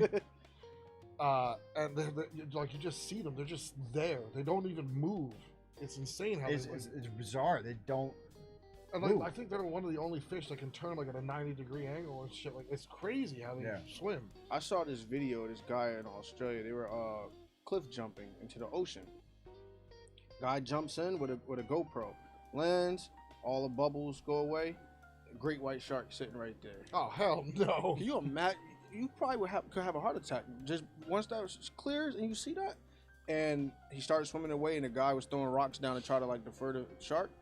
Nothing. That shark doesn't give a fuck. Nah. Yeah. It literally landed from about this far to where that refrigerator is. You ever see that dude on YouTube, Coyote Peterson? Yeah, my son watches him. I saw Saw one the video. sting competition that he was doing. Oh man. I saw that one video where he stuck his hand in a tank of piranhas. Yeah. Or the one where he let the fucking crocodile bite him on purpose. That and a snapping turtle. Yeah, oh, fuck. What's the name of the guy who does River Monsters? Oh, yeah, I don't know. He actually got into a pool of piranha. Yep. Just to prove they won't like in the movies they won't swarm and attack. Yeah, the it's shit supposed out to be if you have like blood is in the water, they'll do something. That's crazy. I would. There's no fucking way or enough YouTube money for me to stick my hand in a tank of piranhas. Actually, when I was snorkeling, there was a drop off. I felt like it was in Nemo because the drop off. Don't go off the drop off. I would not go out there just because I didn't know what was down there. That's where the big boys are. That's scary to be in the water and then you can see like there's this cliff. Mm-hmm. That's insane. I stayed where I could see the floor. Right. Because I could see the fish down there. I could see what was going on down there. I didn't want to go out over the drop. There were people swimming out there. I'm like, no, fuck no. I was telling Brian when I first went to the Bahamas at the same time I saw that barracuda. We left 2 days later. Somebody got attacked at that hotel that we stayed at by a great white shark. Crazy. Nah, it couldn't have been a great. Not a great. Maybe it was a bull shark or something. It got checked by. What's a crazy is that bull water's sharks too are more warm. aggressive than great whites. Yeah. Well, that's why I told you at work. Yeah. The whole story behind Jaws, the movie, was based actually off a bull shark. Yeah. But great whites look more menacing. That's why Steven Yeah. Spielberg changed it to a great white. And a lot of that movie Well, was actually, filmed in Peter West Benchley Virginia. changed it to a Oh, great was white. it him? Yeah, because the movie is based off of the book written by Peter Benchley, which I actually read, which is actually a really good book. I didn't know I thought it was still true to form in the book. I didn't know that. That's crazy. Yeah, no, the book was But a the great white. fish are friends, not food. I don't know. In my book, fish are food. Unless it's salmon. Yeah, I don't eat salmon. Fuck that. You know how to prepare it, but won't eat it. I don't like the taste of salmon. All right, Mike, do you have any more questions for us? All right, yes. Do you believe in destiny? And if so, describe how it works. Oh shit! Oh man. Fuck. Why are you looking at me? I don't know your answer. I was waiting to see what you was gonna say. I thought you had something because you breathed in heavily. So I don't know.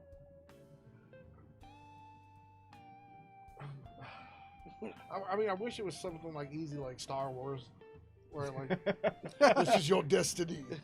But like, I don't know. I mean, In theory, yes. yeah. I mean, I think maybe there is such thing as destiny. I don't know. I Like, is believe this our destiny to do this podcast? I don't know. Could be. I think everything in life is pretty much lined up for you to come across. It's just if you take the opportunity to actually do it, you realize it's something that you can enjoy doing. Like this, you didn't think that you would want to do this kind of Nah, thing. never. I never. Dude, I 2 years hate being ago, in front you of would never cameras. see Well, him in look how front of a good you are. camera, mic, Like, it feels nothing. natural to you. Yeah, it does. I don't even. Half the time, I forget this is even here. Mm-hmm. You know, because it's like we're just having a regular conversation. Right. It just happens to be on film. Mm-hmm. But normally, like I would never even do Twitch streaming. Yeah. Never. No. 'Cause What I was hate it? being on camera. Even 5 years ago, when I first started hanging out with you and everything, even just getting you to play on like Xbox Live. All right. First was of all, I never would have went out for Fourth of July. I never did that shit. I always just stay home. But now you're more open to doing things. Yeah, and that's weird because I'm older now. Right. And usually when you're older, you just want to do less. Yeah, exactly. That's usually the way it works. But I guess because I didn't do it when I was younger. And again, that also I comes did down a lot to of shit when my brother was alive. But So with that being said, do you wish back then you would have done more things? no. No? No, I'm happy with the way I lived my life up until now.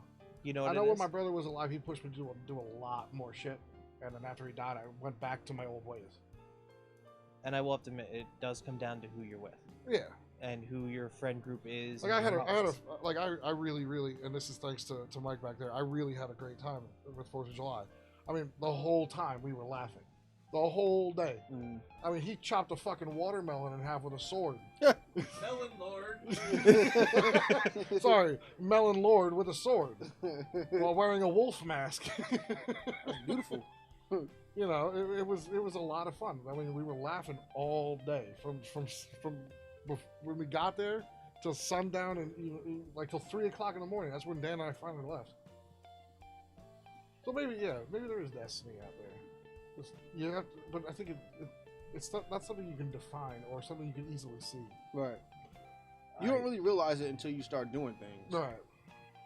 My personal belief on destiny is that you are destined for something, but how you get there is left up to you. Right. I can see that. I like that. And it's a belief I've had since I was probably a teenager, and I can't really get into the details of it right now. But I was actually kind of brought to light recently just how that worked. Well, Like you and I are the oldest people in the room, and you know, I know that as I got older, more things come to light as I've gotten older. Yeah. You're blinded. You're blinded by ignorance. You not knowing just makes you not want to be a part of it. You don't understand what it is to be that person. So you just go into a shell. It's like, I'm comfortable being here. You're not comfortable trying new things. But now you guys are starting to do things that you didn't think that you would do, and it's opening new light on other things. It is. It was yeah, it's like there's something has happened that lately, like, kind of brought it all to the forefront for me. That's like, and I'll bring it up as time goes on as I'm able, but something was touched on when I was younger that kind of just went away and then resurfaced again, and I realized it just kind of occurred to me that, holy shit, that was destiny. Right. And the paths that I took led me to that, led me back to it. And I was just like, and I kind of realized that my thoughts on what destiny was actually kind of made sense. I told my wife this the last podcast after we left. In life, you'll have a good moment. Something bad will happen. You'll have bad times. Then you'll have good times again. And you'll look back at the bad times and say, I never want to end up there. So you know what you don't have to do to end up there. So you make certain decisions that, depending on the people that's around you, just your environment, your mood, you being in a bad mood might make you make a bad decision, which alters where you potentially end up. But you have to go through certain things to see, you know. Yeah, like how I not look to at it get this there. way because, like I said in the other podcast, I was married and then divorced a year later. I don't look at it. I don't regret it. It was a learning experience, Right. and that gave me a different perspective to look at things, like relationship statuses, like and all that stuff. Right. So I don't look at I'm like now I realize I'm in no rush to get married again. Right. Not at all. And I got divorced in 2011. But I'm still in no rush to get married. Right. Not at all. And I know But- I'm getting older, but no rush. But that doesn't mean that it doesn't happen. It could happen tomorrow for you when you have a change of heart. That's true. And as the Blues Brothers said, the Lord works in mysterious ways. Specifically, I believe it was John Belushi who said that first, right? Or was it Dan Aykroyd? I think it was Dan Aykroyd. So, in a sense, you don't really control what happens in your life. No, but I think everything's a learning experience. It is. Everything is a stepping stone to make you who you are. Right. Like I know I believe you do control what happens in your life. It's just the path. You choose the path that leads you. Right. I think There's- you just don't control what is presented to you. I was kind of blown away by the movie The Last Samurai. There's a line in there that when Tom Cruise's character is talking to Katsumoto, and Katsumoto says, asks him if he believes in destiny, and Tom Cruise's character says that, I believe a man does what he can until his destiny is revealed. So the destiny is there, but how you choose to get there Right. is up to you. Right. You may not always take the right path, but you will eventually, how you get there. You just have more obstacles. Right, and that Yeah. could be your destiny is starting your your business. Right. You know, all your whole life could have led up to that, and that could be your And your biggest destiny. who right? knows? For us, this podcast could be it too. Right. Got a question for you too, Mike. Did you ever think that you would be involved with something like this? Like Like- where you'd be sitting here No. having a conversation on camera? No. Not at all, right? But it's interesting though, right? It's a whole different dynamic To have watched podcasts and say, "Wow, that's cool. I just wanted to tune in to see what they're talking about." To You know, I Now never I'm never here. even watched or listened to a podcast before. Really? No. I haven't listened to a podcast in God, maybe 2008 was the last time I actually listened to one. and then to be on one now, it's Yeah. like to see what it is to be like hosting a podcast. Now, granted, you know, we're not on Steve Harvey's podcast Right. or anything like that. Right. We're nowhere near But we're his on level our yet. own. We're on our own. But that's something that we plateau. can aspire to, Right. which, you know, could play into that. Like, is this our destiny, or is that how we, you know, so we can keep growing and getting Right. bigger? Because we're still on that road to 100. You know, Right. and 100 looks like it's so far away for us right now. But when you get there, Almost you're halfway there. striving for But more. yeah, but like- now that we're looking at it, we're almost halfway there. We're Right. getting more and more Right. hyped about it. right. Like, And it's not even about the like 100 views people or the give a shit followers about for us. us. We just do it because it's an escape for us. Right. It has nothing to do with we want to get to 100, but however long it takes doesn't matter. It's because Correct. we're doing what we want to do. We love what we're doing. Right. So it's like a job that you go to work and you hate your job. It feels like you're at work. We come here, we do this, we love to do it. It's just fun for us. And as you could probably tell, our videos have been like the 3-hour mark. Right. Yeah. And it You never feels like No, 3 it doesn't hours. feel like Like, 3 hours. at No, all. it sure as hell doesn't. Like, I don't know, Mike, if you know that we're way over 2 hours already. Oh yeah, no, I know. Actually, the last break, I looked at my watch. I'm like, holy crap! I know. we right? do that But every time it the doesn't podcast feel that way, ends. though. Like, It just because it's enjoyable conversation. Yeah. right. Except when Glenn talks. Glenn, your question. Well, All right, you got any more for us? man? I have one more, which is not. It's probably the weakest question out of the lot. How do you feel that you have changed compared to who you thought you'd be when you were a child? So you have I an was a idea of little, what I was you a little might be. bastard as a child. What's that? I was a little bastard as a child. Yeah, but who did you think you would be as a child? How does that compare to what you are now, or who you are I don't know. I think every child wants to either be a firefighter, police officer, or astronaut. Or athlete. I wanted to be an oceanographer. I like that. I watched a I lot wanted of to Jacques be Cousteau. an archaeologist. Seriously, I really wanted to be an archaeologist and like travel to Egypt and go through the tombs and all that shit. But you know, it doesn't pay the bills, I guess, like it used to. Yeah. Now that everything's been found, or what they think everything's been found. no, isn't that a whole part of that archaeology thing is having the ability to finding something that no one's found. Yeah. And once you find it, it's changes everything. Yeah. And even in Yeah, but oceanography. until then, you're struggling. Yeah. And then I wanted to be a veterinarian. 'Cause I love animals, except snakes. They can die. Snakes and spiders. Out the door for me. That's what the practice will not see. But I love like horses. I love dogs, cats, all that. Especially big cats. Lions are my favorite. Well, I know for me, growing up seeing my dad working on Wall Street and stuff like that. Whoa, wait a minute. You're terrible with money. Oh, I know that. But as a kid, you know, growing up seeing like that's something I might go into. Oh, thank God And that didn't happen. I'll tell you right now, I'm happy I did it because that would have been so bad. Wall Street would have been bankrupt. Where's the gold from the reserve? Everybody's buying and dancing with selling. What about you, Glenn? What did you want to be when you were a little Glenn? I wanted to play basketball. That was just my goal. So you want to be an athlete?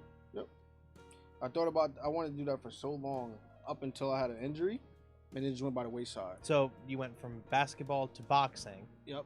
to getting hit in your head too much that you can't pick out a good shirt. Well, listen, this is the shirts. Fuck you guys. What is that, velvet? It's beautiful. This is silk. Yeah, you Skip shot that for him the other day. Yeah. Thank you, Skip. Shout out to Skip.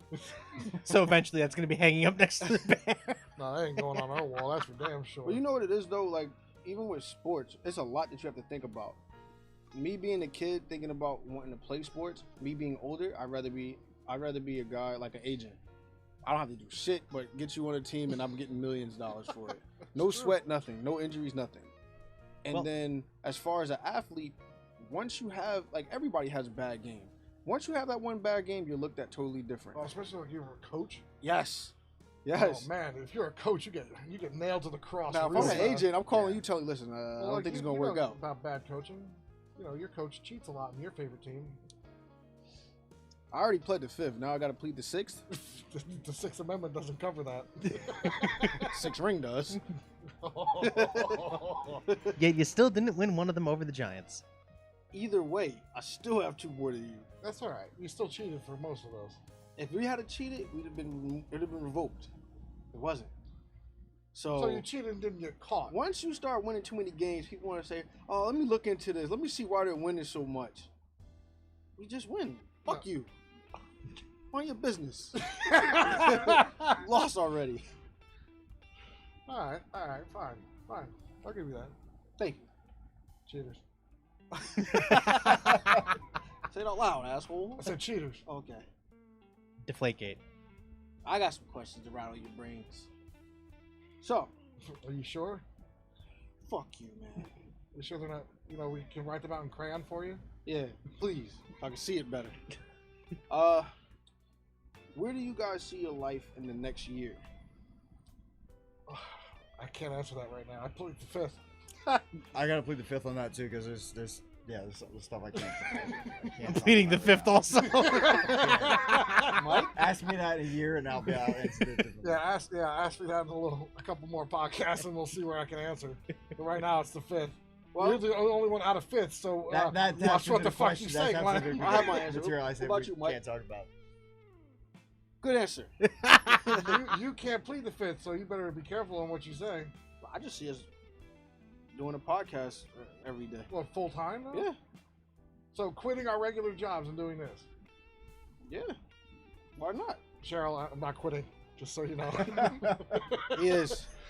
Not to do this full time. I'm pretty sure that was Glenn asking for a raise at that point. If we had a good sponsor, everything is paid for, we're being paid good money to we're all successful through this, that's why I see it at. But I look at everything like that. Anything I get involved with, I see going to a different level. If you can make a stable, sustainable career out of this podcast, then yeah, I definitely would leave and do this full time. Because I do really, as much as I do love, working at a range, I do really like this a little bit more. Right. Because it's not work. I'm not getting guns pointed at me. That's the hardest part I think of our job. Yeah, that is just the sheer oh my god, am I going to get shot today factor. For me, there's way less Karens. I work retail. I mean, too, Mike, that every day we walk in that range could be our last day in there. Yeah. I look at it like this: we like love drinks. Drew the gun back behind her head, and finger on the trigger, and was pointed right at my head when she did it. This is it. I was safer in prison. When I worked in the prison, that's the saddest part about it, and I get it because the whole new shooter boom, which is great for the 2A community. Right. But read a book about it first. Watch a video on how to be safe, or actually pay attention. You know what the most annoying thing is? Or pay attention to the safety video that's playing that you have to watch and then sign the waiver for. I think guns pointed at us is the cake. The icing is when they laugh about how serious this is. Yeah. I hate that. That's the worst thing. I respect you more for saying, I'm sorry, I'm new to this, explain to me what I'm supposed to be doing. Rather than for me to say, you just pointed that gun at me. Sorry. Yeah. That there just sends me to a whole nother level of anger. Like, yep. I had a conversation with a shooter on the range actually just on Saturday. Pointed a gun right at me, and I pushed it away, and I said, muzzle's got to stay down range. He started laughing. I'm like, you just pointed right at me. I'm glad you find that funny. Right. And he starts laughing again. I'm like, so tell me, why do you find it funny that you just pointed a gun at me? It's even worse. Once you do all of that talking, telling them this how serious it is, and you rack the slide and there's a round in there. I had one hit my stomach. And they're like, it's empty. I racked the slide back and 9mm pops out. Lou had a fucking AR pointed at his chest. Would have ate right through our armor like nothing. Oh, yeah. And he was like anybody. I had to step out of the range when I had that gun pointed at me. So did he. Right. It fucks you up. Unfortunately, I've been an RSO now for going 8 years, and it's gotten to the point now where a gun's pointed at me, and I'm just like, oh, here we go again. It doesn't have the same impact to me as it used to, which is kind of terrifying. Right. Yeah. I'm looking down the barrel. I'm like, oh, all right. And I'm just, it doesn't. It kind of scares me a little bit that it doesn't have the same impact that it used to. It's like, all right, here we go, and it's just another part of my day. Mm-hmm. I mean, in a way, we do get kind of desensitized to it. Like, you know, when people don't unpack their gun in the port, Right. or they bring it to go pack up out of Which the port. is the most We're like, mind-blowing hey, thing. inside. It's to the point now when somebody comes in and puts their case on the back table, we'll stand there watching them right before they get ready to hit those latches. Because we can predict it now. Right. Like, that's the thing. We can Right. predict when somebody's going to commit a safety violation. We just know it. Yep. Yeah. And When it's you- not that we're profiling anybody. We just know, like, okay, We you're can feel the already disturbance in taking the force. pictures and videos. Exactly. When you come in and you start looking at the wall, what you're gonna rent right away, And then you I can start already filming tell. that wall. Exactly. And I think this, because people like to, especially the younger kids, they like to show off for their buddies. Right. I get it, but don't put our But lives in the jeopardy by thing doing is, that. you don't own the gun, so what good is it that you're showing a rented But there are gun? people who do own guns who do that. Right, yeah. There's They one. they open it up and Yep. it's like walking around and. There's one guy. I won't say his name, obviously, but he bought a lot of expensive guns. Can't shoot for shit. The only reason he bought them is so when he brings his buddies, look what I have. I have a Wilson Combat 1911. I have 2 Staccatos and a Nighthawk. Bro, shoot them and then brag. Right. No, instead, you keep breaking safety rules to the point where you look worse Right. to your buddies. And then now we're yelling at you in front of your buddies like they haven't even shot yet. right, and then, you know, and you got younger kids than us in there. Like when Tyler, you know, you have somebody Tyler's age, they might look at him and not take him serious. Right. Right. You know, coming back to that point of people trying to show off. Oh, Karens just love to do that shit. I remember. We when, don't really have that many of those though. No. I remember when we went to the range. This is before you started working there. Oh, when I was a VIP member? Yes, and where we're sitting there using your pistol, hitting the target and everything, and the guy next to us in the next lane was trying to teach his girl how to shoot. Oh yeah, I had She my did. Desert Eagle that day, and he rented I think it was like the Glock calibered in 22, and he was just missing and doing horrible. I mean, like, but he was like, "Yeah, babe, look at me shoot, babe." Her comment was priceless. And well, I don't remember. Do you remember? She backed out of the lane, looked over, because obviously you can hear what we're I have shooting. a Right. fucking cannon. Right. Right. She looks back at me, she's like, why is theirs bigger? Yeah, you know, yeah, there's something like that. Like, oh, This is well, a paintball place. like, oh man, he's on target. His gun's twice the size. So she like gun shamed him, and it wasn't even his gun. I had a boyfriend and girlfriend come in, and she was pissed. I don't know. They must have had an argument before they got there. 'Cause Oh, that's great. Then go shoot. she Right. was pissed, and She probably didn't want to be there. He brought one of his guns, and they rented a 22 bolt action for her, and she's shooting it. She was doing fine, but he was just like, he was out of control. And I called him on a couple of safety violations, and but she clearly didn't want to be there. And Mm-hmm. Was this the lady that cried? no, that was a different Oh. situation. So So many stories. So she's up in the port shooting, and he decides he's going to pack up his handgun. So he reaches in the port, grabs the gun, and pulls it out, and now it's pointed at her back. And that's when I take the gun and I take it out of his hand and put it back in the port. And I tell him, one person in the port at a time. I said, I want one person in the port at a time shooting. I want one person in the port at a time handling a firearm. And I said, secondly, when you did that, you pointed the gun right at her back. And she turned around and looked at me, and she's like, now I know he really loves me. And I'm like, I wish I could've been that part. Oh man. I'm like, wow. Well, I had Well, that relationship's done. I remember that one guy who started unpacking his guns on the back table, and I said, "Yo, you can't be doing that. You have to unpack, read the table." And then he fucking said, as I was turning away, he goes, "What the fuck does it matter?" Oh, down at the other end And then by I the lost closet. my shit on that dude Yeah. because I found the fucking rules. That's why. Yeah. And you've signed a waiver, and it's posted everywhere. I just been telling people I don't make the rules. I just enforce them, and they just look at me like I'm crazy still. Like, what part of you just watched this? Well, you didn't watch the video clearly. No, see, that's why that the video is good because it, you know, for insurance and all that other stuff. But they really should have like a 10-question test on that waiver Yeah. on the video, Yeah. just to prove that you actually watched. it. Right. Because if you can't answer the questions, You I see, know you're gonna do something I know wrong. we've gone to the vending machine at work, and you just see them on their Yep. phone. Yep, or they're talking to each other. Or sleep. Yeah, or that. Yep. I've seen that one. Yeah, Most of the time, one person's watching the video, the other one's over there still recording the wall, comes back, sits down, and then they go sign they're looking the at pad. the pro shop. Right. They're not paying attention to the video. Which is another reason why I don't think the online, watching the video online before you come in and you're They're not registered. watching. Or do they just Yeah. they're clicking play and walking up and doing And I something get else? it though. That's to expedite.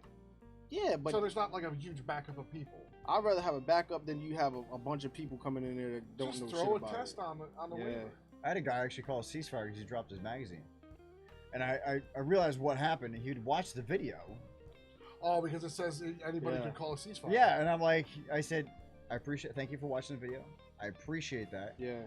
But you actually don't need to call a ceasefire for dropping a magazine. I said, you just bend down and pick it up. But I think the worst But did thing he that ever legitimately happened to me- shout ceasefire? Yeah, he did. He did. Okay. Which I thought was awesome because that meant he actually watched the video. Yeah. Like, that's Yeah. actually pretty awesome. I mean, I think the worst thing that ever happened to me in that range is when those kids rapid fired that scar, Yeah. and it took Tamara and I out. Like, Yeah, you guys are for out like 2-3 2 days. Yeah. I was sick for like 2 days because of the sheer concussion, and Tamara actually called out of work. Yeah. That shit fucked us up bad. What's the worst thing that happened at you at Reloaders? Well, not just any range really. Yeah, anyway. In this industry.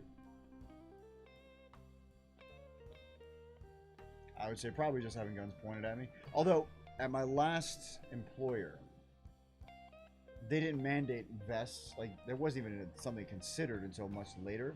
So when I started, I was wearing just a shirt. So having somebody point a loaded 22 at my chest with wearing just a shirt, that was a little alarming.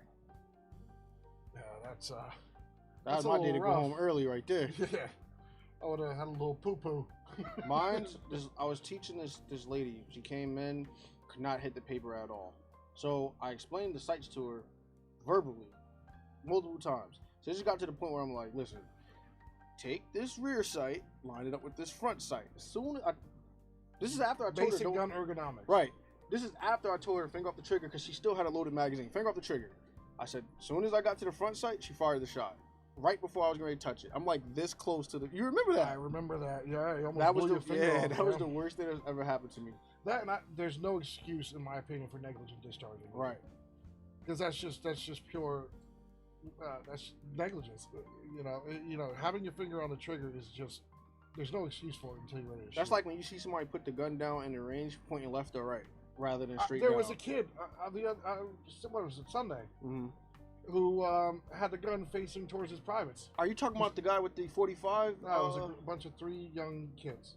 And it was either Saturday or Sunday, but they had their gun pointed towards their private parts. And so I see it, and I'm like, I go to the kid, and I probably shouldn't have said this, but I go to the kid, I go, look, man, just because you might not be working with much, if you move, you did it's tell now me that. pointing at me. You did tell me that. Because I got mad, like, because that's just dumb. Yeah. And like little shit like that, it's so easily preventable that I actually get angry with that stupid shit. Yeah. It's common sense. And plus, it was hot. Yeah. It was hot. Thank you, Reloaders, for fixing the air conditioning. Yes. It was hot. I thought they were trying to get us to lose weight or something in there. The new, just put us all in plastic bags, Yeah. and then in that 100-degree humidity. Yeah. Oh. It's a lot more pleasant now. But following that up, question for all you guys: what would you rather have, revolver or pistol, and why? Depends on my mood. Sometimes I want to shoot a revolver, sometimes I want to shoot semi-automatic. So it really depends on my mood. I was trained off a revolver. That's the very first gun I learned how to Yeah, shoot me too. with. Me too. The very first gun I've ever shot was a 357 Magnum. So So you revolver's guys kind of shoot. near and dear to my heart. What about this? Home defense, what are you taking? Semi-automatic. Likewise? Technically, my shotgun, but I would say semi-automatic. None of my revolvers really come to mind as a home defense Well then, firearm. But as I bring up in my classes, there's a trade-off. I mean, you got a revolver which has a lower capacity, but you have access to larger calibers that have more power than a semi-automatic. That's true. Right. 357 Magnum, 44 Special, 4440, 44 Magnum, 4570. None of these are available in a semi-automatic, Right, and right. we're gonna. So the balance there between capacity and yeah, available 500 power less. is, I mean, It's a pick your poison scenario. Yeah. So, I mean, I tend to lean more towards semi-automatic, but Like if Godzilla broke into my house, I'm gonna shoot him with a Smith & Wesson 500. But if you broke into my house, 22. my 45 will be fine. It's not gonna hit anything, but Yeah, but when it does hit you, it's gonna knock you on your ass. Damn, I hope that wasn't expensive. So Brian, after you finish emptying out your gun, I'm take what I'm taking and That's why I'll just use my shotgun and then you'll be good. We'll see. Next, how many kinds of hot sauce do you currently make? there are a total of 6 that are going to be in my inventory. And right now, as we speak, only 1 is available to purchase. Right. Again, glad you said link that, in too. description. So yeah, there will be a total of 6 that I have. There's a strawberry banana, which strawberry pineapple. I've been having a really hard time with that one. Yeah. So I kind of How long you been working on that? since October, and I can't seem to quite get it right. So what do you think is wrong with it? Like what are you looking for that's not there? I don't know.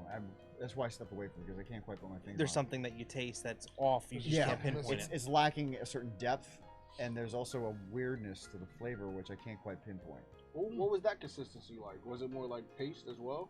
All of my hot sauces are thick enough that you can spoon out. I like that though. Me too. Yeah, because I can go to pretty much any hot sauce that's gonna taste good and have it like that same consistency of like liquid. But I do like that, the fact that And have it you know that what way. it is too? It gives it a good versatility. Right. It's like if you want to just have like a cracker with cheese on Right. it and then throw that sauce on top of it, Yep. it still Yep, yep. works. I've been known to pull out hot sauces that I've made out of the sample jars and just eat them right out of the jar. Like the apple one, the apple Yeah. cranberry, yeah, same thing. Yeah. Do you plan on expanding into like dry rubs? I've thought about it. I mean, sky's the limit for you, really. Right, yeah. That I actually haven't tried that yet, but I know that it's like the whole dehydrating thing and mixing elements together. I have thought about doing it though. I have. Well, you 'Cause like dry rubs, right? Yeah. I like.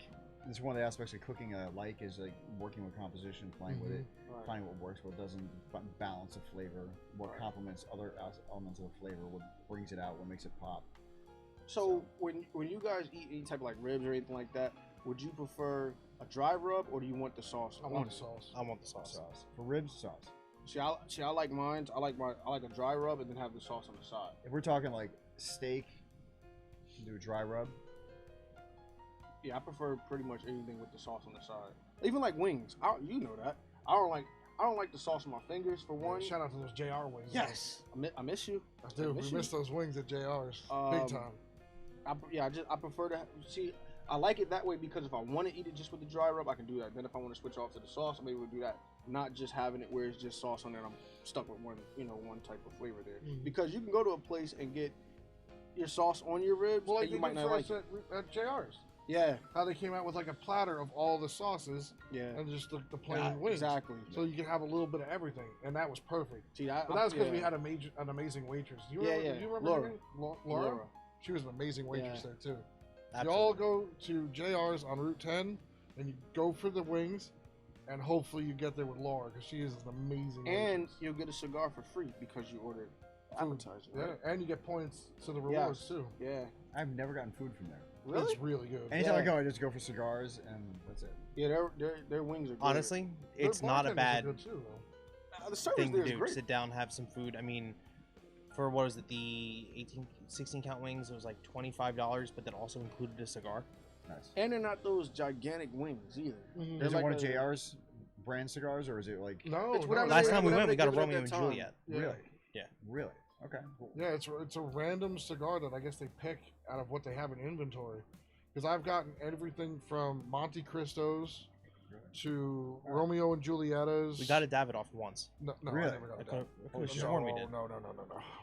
I never got one. It was a Maybe- Drew estate they gave us one time. There was a Drew Estate Yeah. one.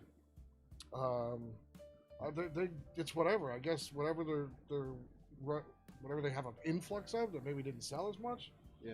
I have But- to say, I think Drew Estate is probably my favorite. And it could be any one of their cigars. I just love Drew Estate. Well, try the one that we had. It's called Shade. Yeah, that was nice. We had that one. Actually, I have one here because I really liked it that much. It's called Shade. And it's by Drew Estate. Yeah. It was very, very good. They have a line called, I think it's Ambrosia, Hey, were you telling me about that? and their Nectar cigar.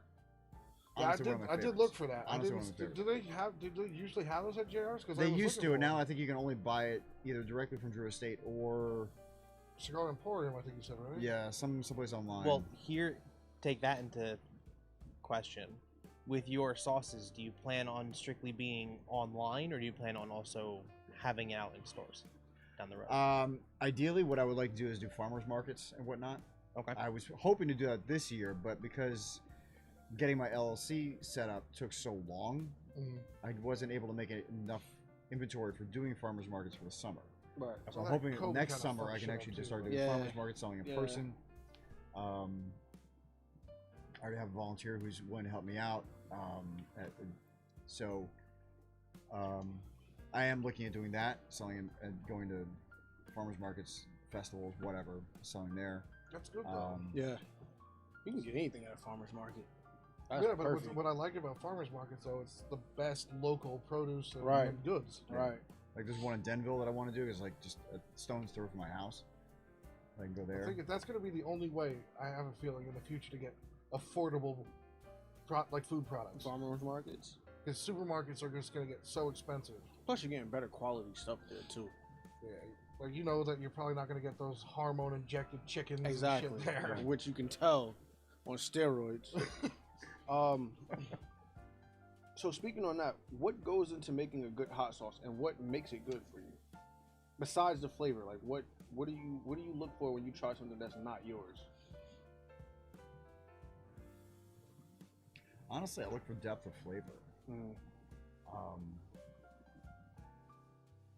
Because I mean, you go to ShopRite, you just buy a habanero sauce, and it's just habanero and garlic. But I like something that's got a lot of just, for lack of a better word, depth to it. Like I mean, there's layers to the flavor. Right. One that you can actually pinpoint yeah, and there pick, are as other opposed to just like ingredients there that like there. work off of each other, that like bring out flavors and enhance the spice. So I'm finding a lot of those are basically your craft hot sauces, Right. Yeah. which are typically more expensive, but they typically have the best flavor profile. What's the best hot sauce you think you ever had? Best hot sauce I've ever had. Oh god, that's a hard one. Don't worry, you can say your own. That's fine. Well, I am kind of partial to my own, but again, shameless plug. I tend to use mine over anyone else's because I still have sample jars from like four That's great. flavors. If you truly think that yours is the best, in your opinion, that's Yeah. good. I would go to mine in the fridge over others almost every single time. To be fair, I would go to yours too. And I'm not Yeah. just saying that Because it's different. It was really, really good. Yeah, that was. And I'm gonna have to do something with it for next Tuesday. Before I go. That's what I was trying to think. It's so when you taste that one that we specifically had, there's so many things you could think of what you would eat with that. Maybe I'll get like a whole chicken. I'll put it on waffles. I'll put it on pancakes. I'll put it on biscuits. Oh, that would be chicken, nice too. pork, Biscuits, sweet potatoes. like a rotisserie chicken. A lot of stuff. What the hell would go with duck? I think it would go very well with duck. I never had I mean, duck. because Oh, there you go. Mom, you heard that, right? duck is Mom dark- joined us in the podcast room now. duck being dark meat. I think duck would be very similar to turkey. Yeah. You And said just it goes fattier. really well on Just turkey. a little fatty. You said duck is like the texture of steak, right? No. No, What is like the? Like It's- the texture of a bird. it's dark Just meat. eat it. and not shut like up. chicken though, right? Yeah. Really? Just a little fattier. It's mostly Imagine- dark meat. Yeah, imagine dark meat, but the whole bird. Because I saw a cut of duck and it was like a pinkish color, almost like a medium rare steak. That's a perfectly cooked duck. That was Oh. that was the rare duck. Oh, so you can cook it like pretty much how you cook I'm steak. kidding. It's gotta be, because it was pink. So I'm thinking, when you cook chicken, the meat turns from pink to white, and I'm thinking the duck was gonna be the same way. When he cut it, it looked like raw steak. No, because it's all dark meat. That's why. Mm. Yeah, that's the only reason. duck is why. excellent. It is really good. I'll even. I don't know if it's in the budget, but we'll get a good duck. Mom, give us a thumbs up or thumbs down. All right, we got a thumbs up. That's probably only because it's for you. I mean, I've never had goose, but I Thank you, would Mom. say it would probably go well in goose. You ever had that? No. No, we had this with Skip here. We've had elk, camel, Yeah, elk, camel, antelope, gator, kangaroo. It would actually probably go well in gator, I have to say. I've had gator. Yeah, probably. And I can kind of see how I think it would go well in gator. What were some of the other sauces you said you had again that you were in the works of? There's the peach lime, the haba colada, the chipotle, The Chipotle one. I can't wait for that one either. Pineapple mango, That's what I'm looking for. the Caribbean gold, which is orange and lime and lemon and The pineapple onion, mango? garlic. There's another one that I made, which is going to be a challenge to make in bulk. It's called Tea Malice. And if you don't know what it is, it's like 80% onion. It's insane amount of onion. Mm-hmm.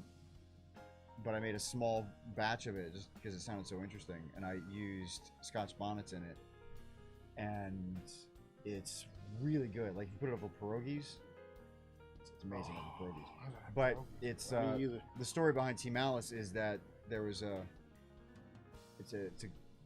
think it's Caribbean. I think it's a Caribbean folktale. But there's this deity named Tea Malice, and there's another deity who was constantly coming over and eating his food, so there was nothing left for anybody else.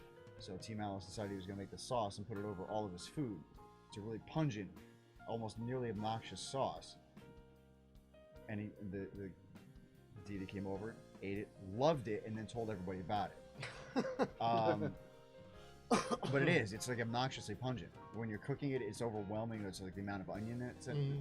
And then when you use it, like there have been a couple times I've used it. My kids are just like, because you open a jar and it's like, just get like but onion it's smacked in your face. Right. So making that on a large scale is going to be a challenge, because I rent out a kitchen, and the whole place is going to reek of onion for days if I do that. You gotta get yourself like a hazmat suit and Yeah, shit so while you're making What it. is like the average production cost for one of these sauces then? It can't be cheap. No, it's not. It's not. I'm still working on fine tuning the production time. Because So, not only are you paying time for is key. the stuff to go in it, you're paying for like the test kitchen. You said. I got to pay for the kitchen. I got to pay for the jars. There's also the cost that goes into the subscription for the company that does all the FDA stuff for the ingredients and the ingredients panel. The UPCs, you got to pay for those, which I already paid for because you can buy them in lots of 10. So I got 10 UPC. How long does it typically take you to make a sauce? So say you had to make that apple cranberry one, right? You get everything set up. How long is that process? See, this is where I need to fine tune this because since I'm still relatively starting out, I know I can fine tune the time frame for this. But in 5 hours, I can usually make about 30 jars, which to me seems a little on the high side. In 5 hours, I should be able to make more than that. So as I continue to do this, I will find ways of refining the process so that without skimping on anything, but refining it so it's quicker. Right. And the other problem you run to that is the more you try to make at one time, that changes everything. Yeah. So you have to recalculate all of it. Yeah. So something like this, how hard would that be to teach somebody how to make that? Not very hard. Yeah. Not very hard. So if you had more hands-on, would your production would probably go Oh up yeah, a lot 100%. better? Actually, I have somebody who's said they're willing to volunteer and help, and so having another person in the kitchen would definitely help with that. Right. Well, at that point, 100%. at the current rate you go through, you could double your capacity. Exactly. Right. Exactly. But then if you also refine your product, Altering you certain could be things. quadrupling Yeah. your productivity. Because I know there's got to be a way I can refine that time, like just make it a little bit more It'll come with time efficient. practice, yeah, and time. Right. Yeah. Right. I mean, I've only been doing this since September. Right. To be able to do that in that time, it's not a bad time frame though. Like, where you are now, 30 jars. To us, that sounds like a lot of jars. Yeah, but keep in mind, he's also online, so 30 jars can sell like that. Right. Yep. Actually, when I made the apple cranberry, the guy out west who loved the haba colada, I made a batch of 30. He bought that entire batch, so I had to make another batch so I could sell it online. Because I'm like, that wiped my whole inventory. He just bought the whole thing. He's like, I've got people over here that are already waiting for it. I'm like, but they haven't even tried it. He's like, they don't care. I've been talking it up. So he literally bought the entire batch. I'm assuming any batch you make at this point, he's ready to do the same thing. Yes. Just buy the batch out again. Yeah. How soon will you have the what is it? Pineapple mango? That one's down the pipeline a ways. Because I want to do the peach lime and I want to do the chipotle. That's what I can't wait. And then I'll probably do the haba colada after that, and then the pineapple mango will probably be somewhere else. Well, then here's a question for you. Do you plan on keeping your sauces like seasonal, so you can only get them during certain sides of the season? That's something I've thought of, actually. I was thinking about doing the haba colada as a summertime thing, but by the time I get to it, it's probably not going to be summer. Well, So- again, once you have obviously your routines and everything down, Yeah. in theory, if you want to do the apple cranberry during the holiday season, Yes. during the summer, he's making the batches and everything and Yes. having them prepped. Right. So then once during the winter he's sold out, he's sold out. Right. But then during the winter he's making the summer Yeah, because then the batches. demand's Right. gonna go up Right. too, Correct. because you Right. can't always get it. But at the same time, you can't constantly be making one batch if it's selling and still trying to get other batches out because Right. your time is Right. taken by And that then not batch. having that many people with hands on. Right. Correct. And then if you notice, obviously during that time frame or during the holiday rush, Mhm. you notice, it's going really quickly. I may want to make another like 3 or 4 batches just to give a little bit more Yeah. up on that. He can transition time into it because he's not focusing Right. on that particular sauce. So now when you order through Etsy, you do the shipping. Yeah. Okay. Yeah. So if anybody does order the sauce, how would, like, besides Etsy, how would they get in contact with you? Like they don't have, computers or anything like that. All your links are on your website. Yeah. Contact me through my website. Okay. Contact me through Facebook. Perfect. Contact me through Instagram. Wow. We've been on for 3 hours and 40 minutes? No Wow. way. Holy crap. Man, Wow. Doesn't feel, I swear, it really does don't it? feel like Doesn't. Really does it. I wish work shifts would go this fast. All right, you got any more questions there, Glenn? I'm good. Oh, wow. So, out of 3. No, are you serious? I'm good. That was 5. Wow. It didn't even seem like 5 questions. Well, actually, it was 10. Me and Mike just combined ours right back to back. That's true. Felt good for us. Yeah. So, I think at this time, it's time because this is probably one of the longest ones we've had so far. This is the Yes. longest. Now I will And- also mention one thing. I forgot to take my watch off on the way back down Uh-huh. from upstairs, but I did get a message from Amber. Okay. The children's shirts are up. Ooh. Oh, There you go, nice. kids. All right. Shot. Of what? We're out. There you go. Oh, There you fuck. go. All right, fine. You got to finish the bottle. Don't do that. Nobody had to know, but you had to go and say it. Well, either way, Cry, thank you so much again Yes, thank you. for all the help with the merch store. Mike, thank you for being here with Yes, us as Mike, well. Thank you for so having much. me. This is awesome. I love Definitely. being Oh, here. you're definitely going to have you back. Oh, without I a will, doubt. I will be back anytime. Anytime. Definitely want to try that sauce Mhm. Yeah. as they come out. It's funny. We all have our own flavors that we're looking forward to trying. So is the Chipotle one more like on the savory side or like a Yes, sweet? Oh, yes. yeah. Pete, I like the Pete savory. had the Chipotle at work one Yeah? because I brought in one of my sample jars. And I was putting it. I don't remember what I had, but I was Pete's so putting it on lucky. that. And Pete came in Yeah. and sat down next to me, and he was asking me about it, so I let him try it, and he really liked it. Really liked it. Maybe I'm looking forward to 2 now. I'm looking forward to all of them. Yep. Yeah, I want to see. I'm gonna try. I'm Yep. gonna try the coconut one too, just to see. Cause The Chipotle is probably the most time intensive because there's so many ingredients in it. I mean, I'm actually roasting all of the ingredients before I actually start making the sauce. Mm. I'm roasting the poblanos, the tomatoes, the onions, the corn, the jalapenos, the habaneros. All of that gets roasted before it gets made into a sauce. Because And the thing is, too, those are all very powerful right. flavors Mhm. that So you're dealing with. do and you? once you roast it, it changes the flavor profile. Is it only that one size jar, or you have like bigger sizes? Just that size. Just that Just size? That's all right. I'm assuming for now, down the road, you probably Yes. are going to Yeah. expand. All right, so we'll let the Twitterverse know when that 3-gun shoot, because we have to get approval for it, is going to happen. Well, I'm mom's favorite son, so we could just ask her who will win.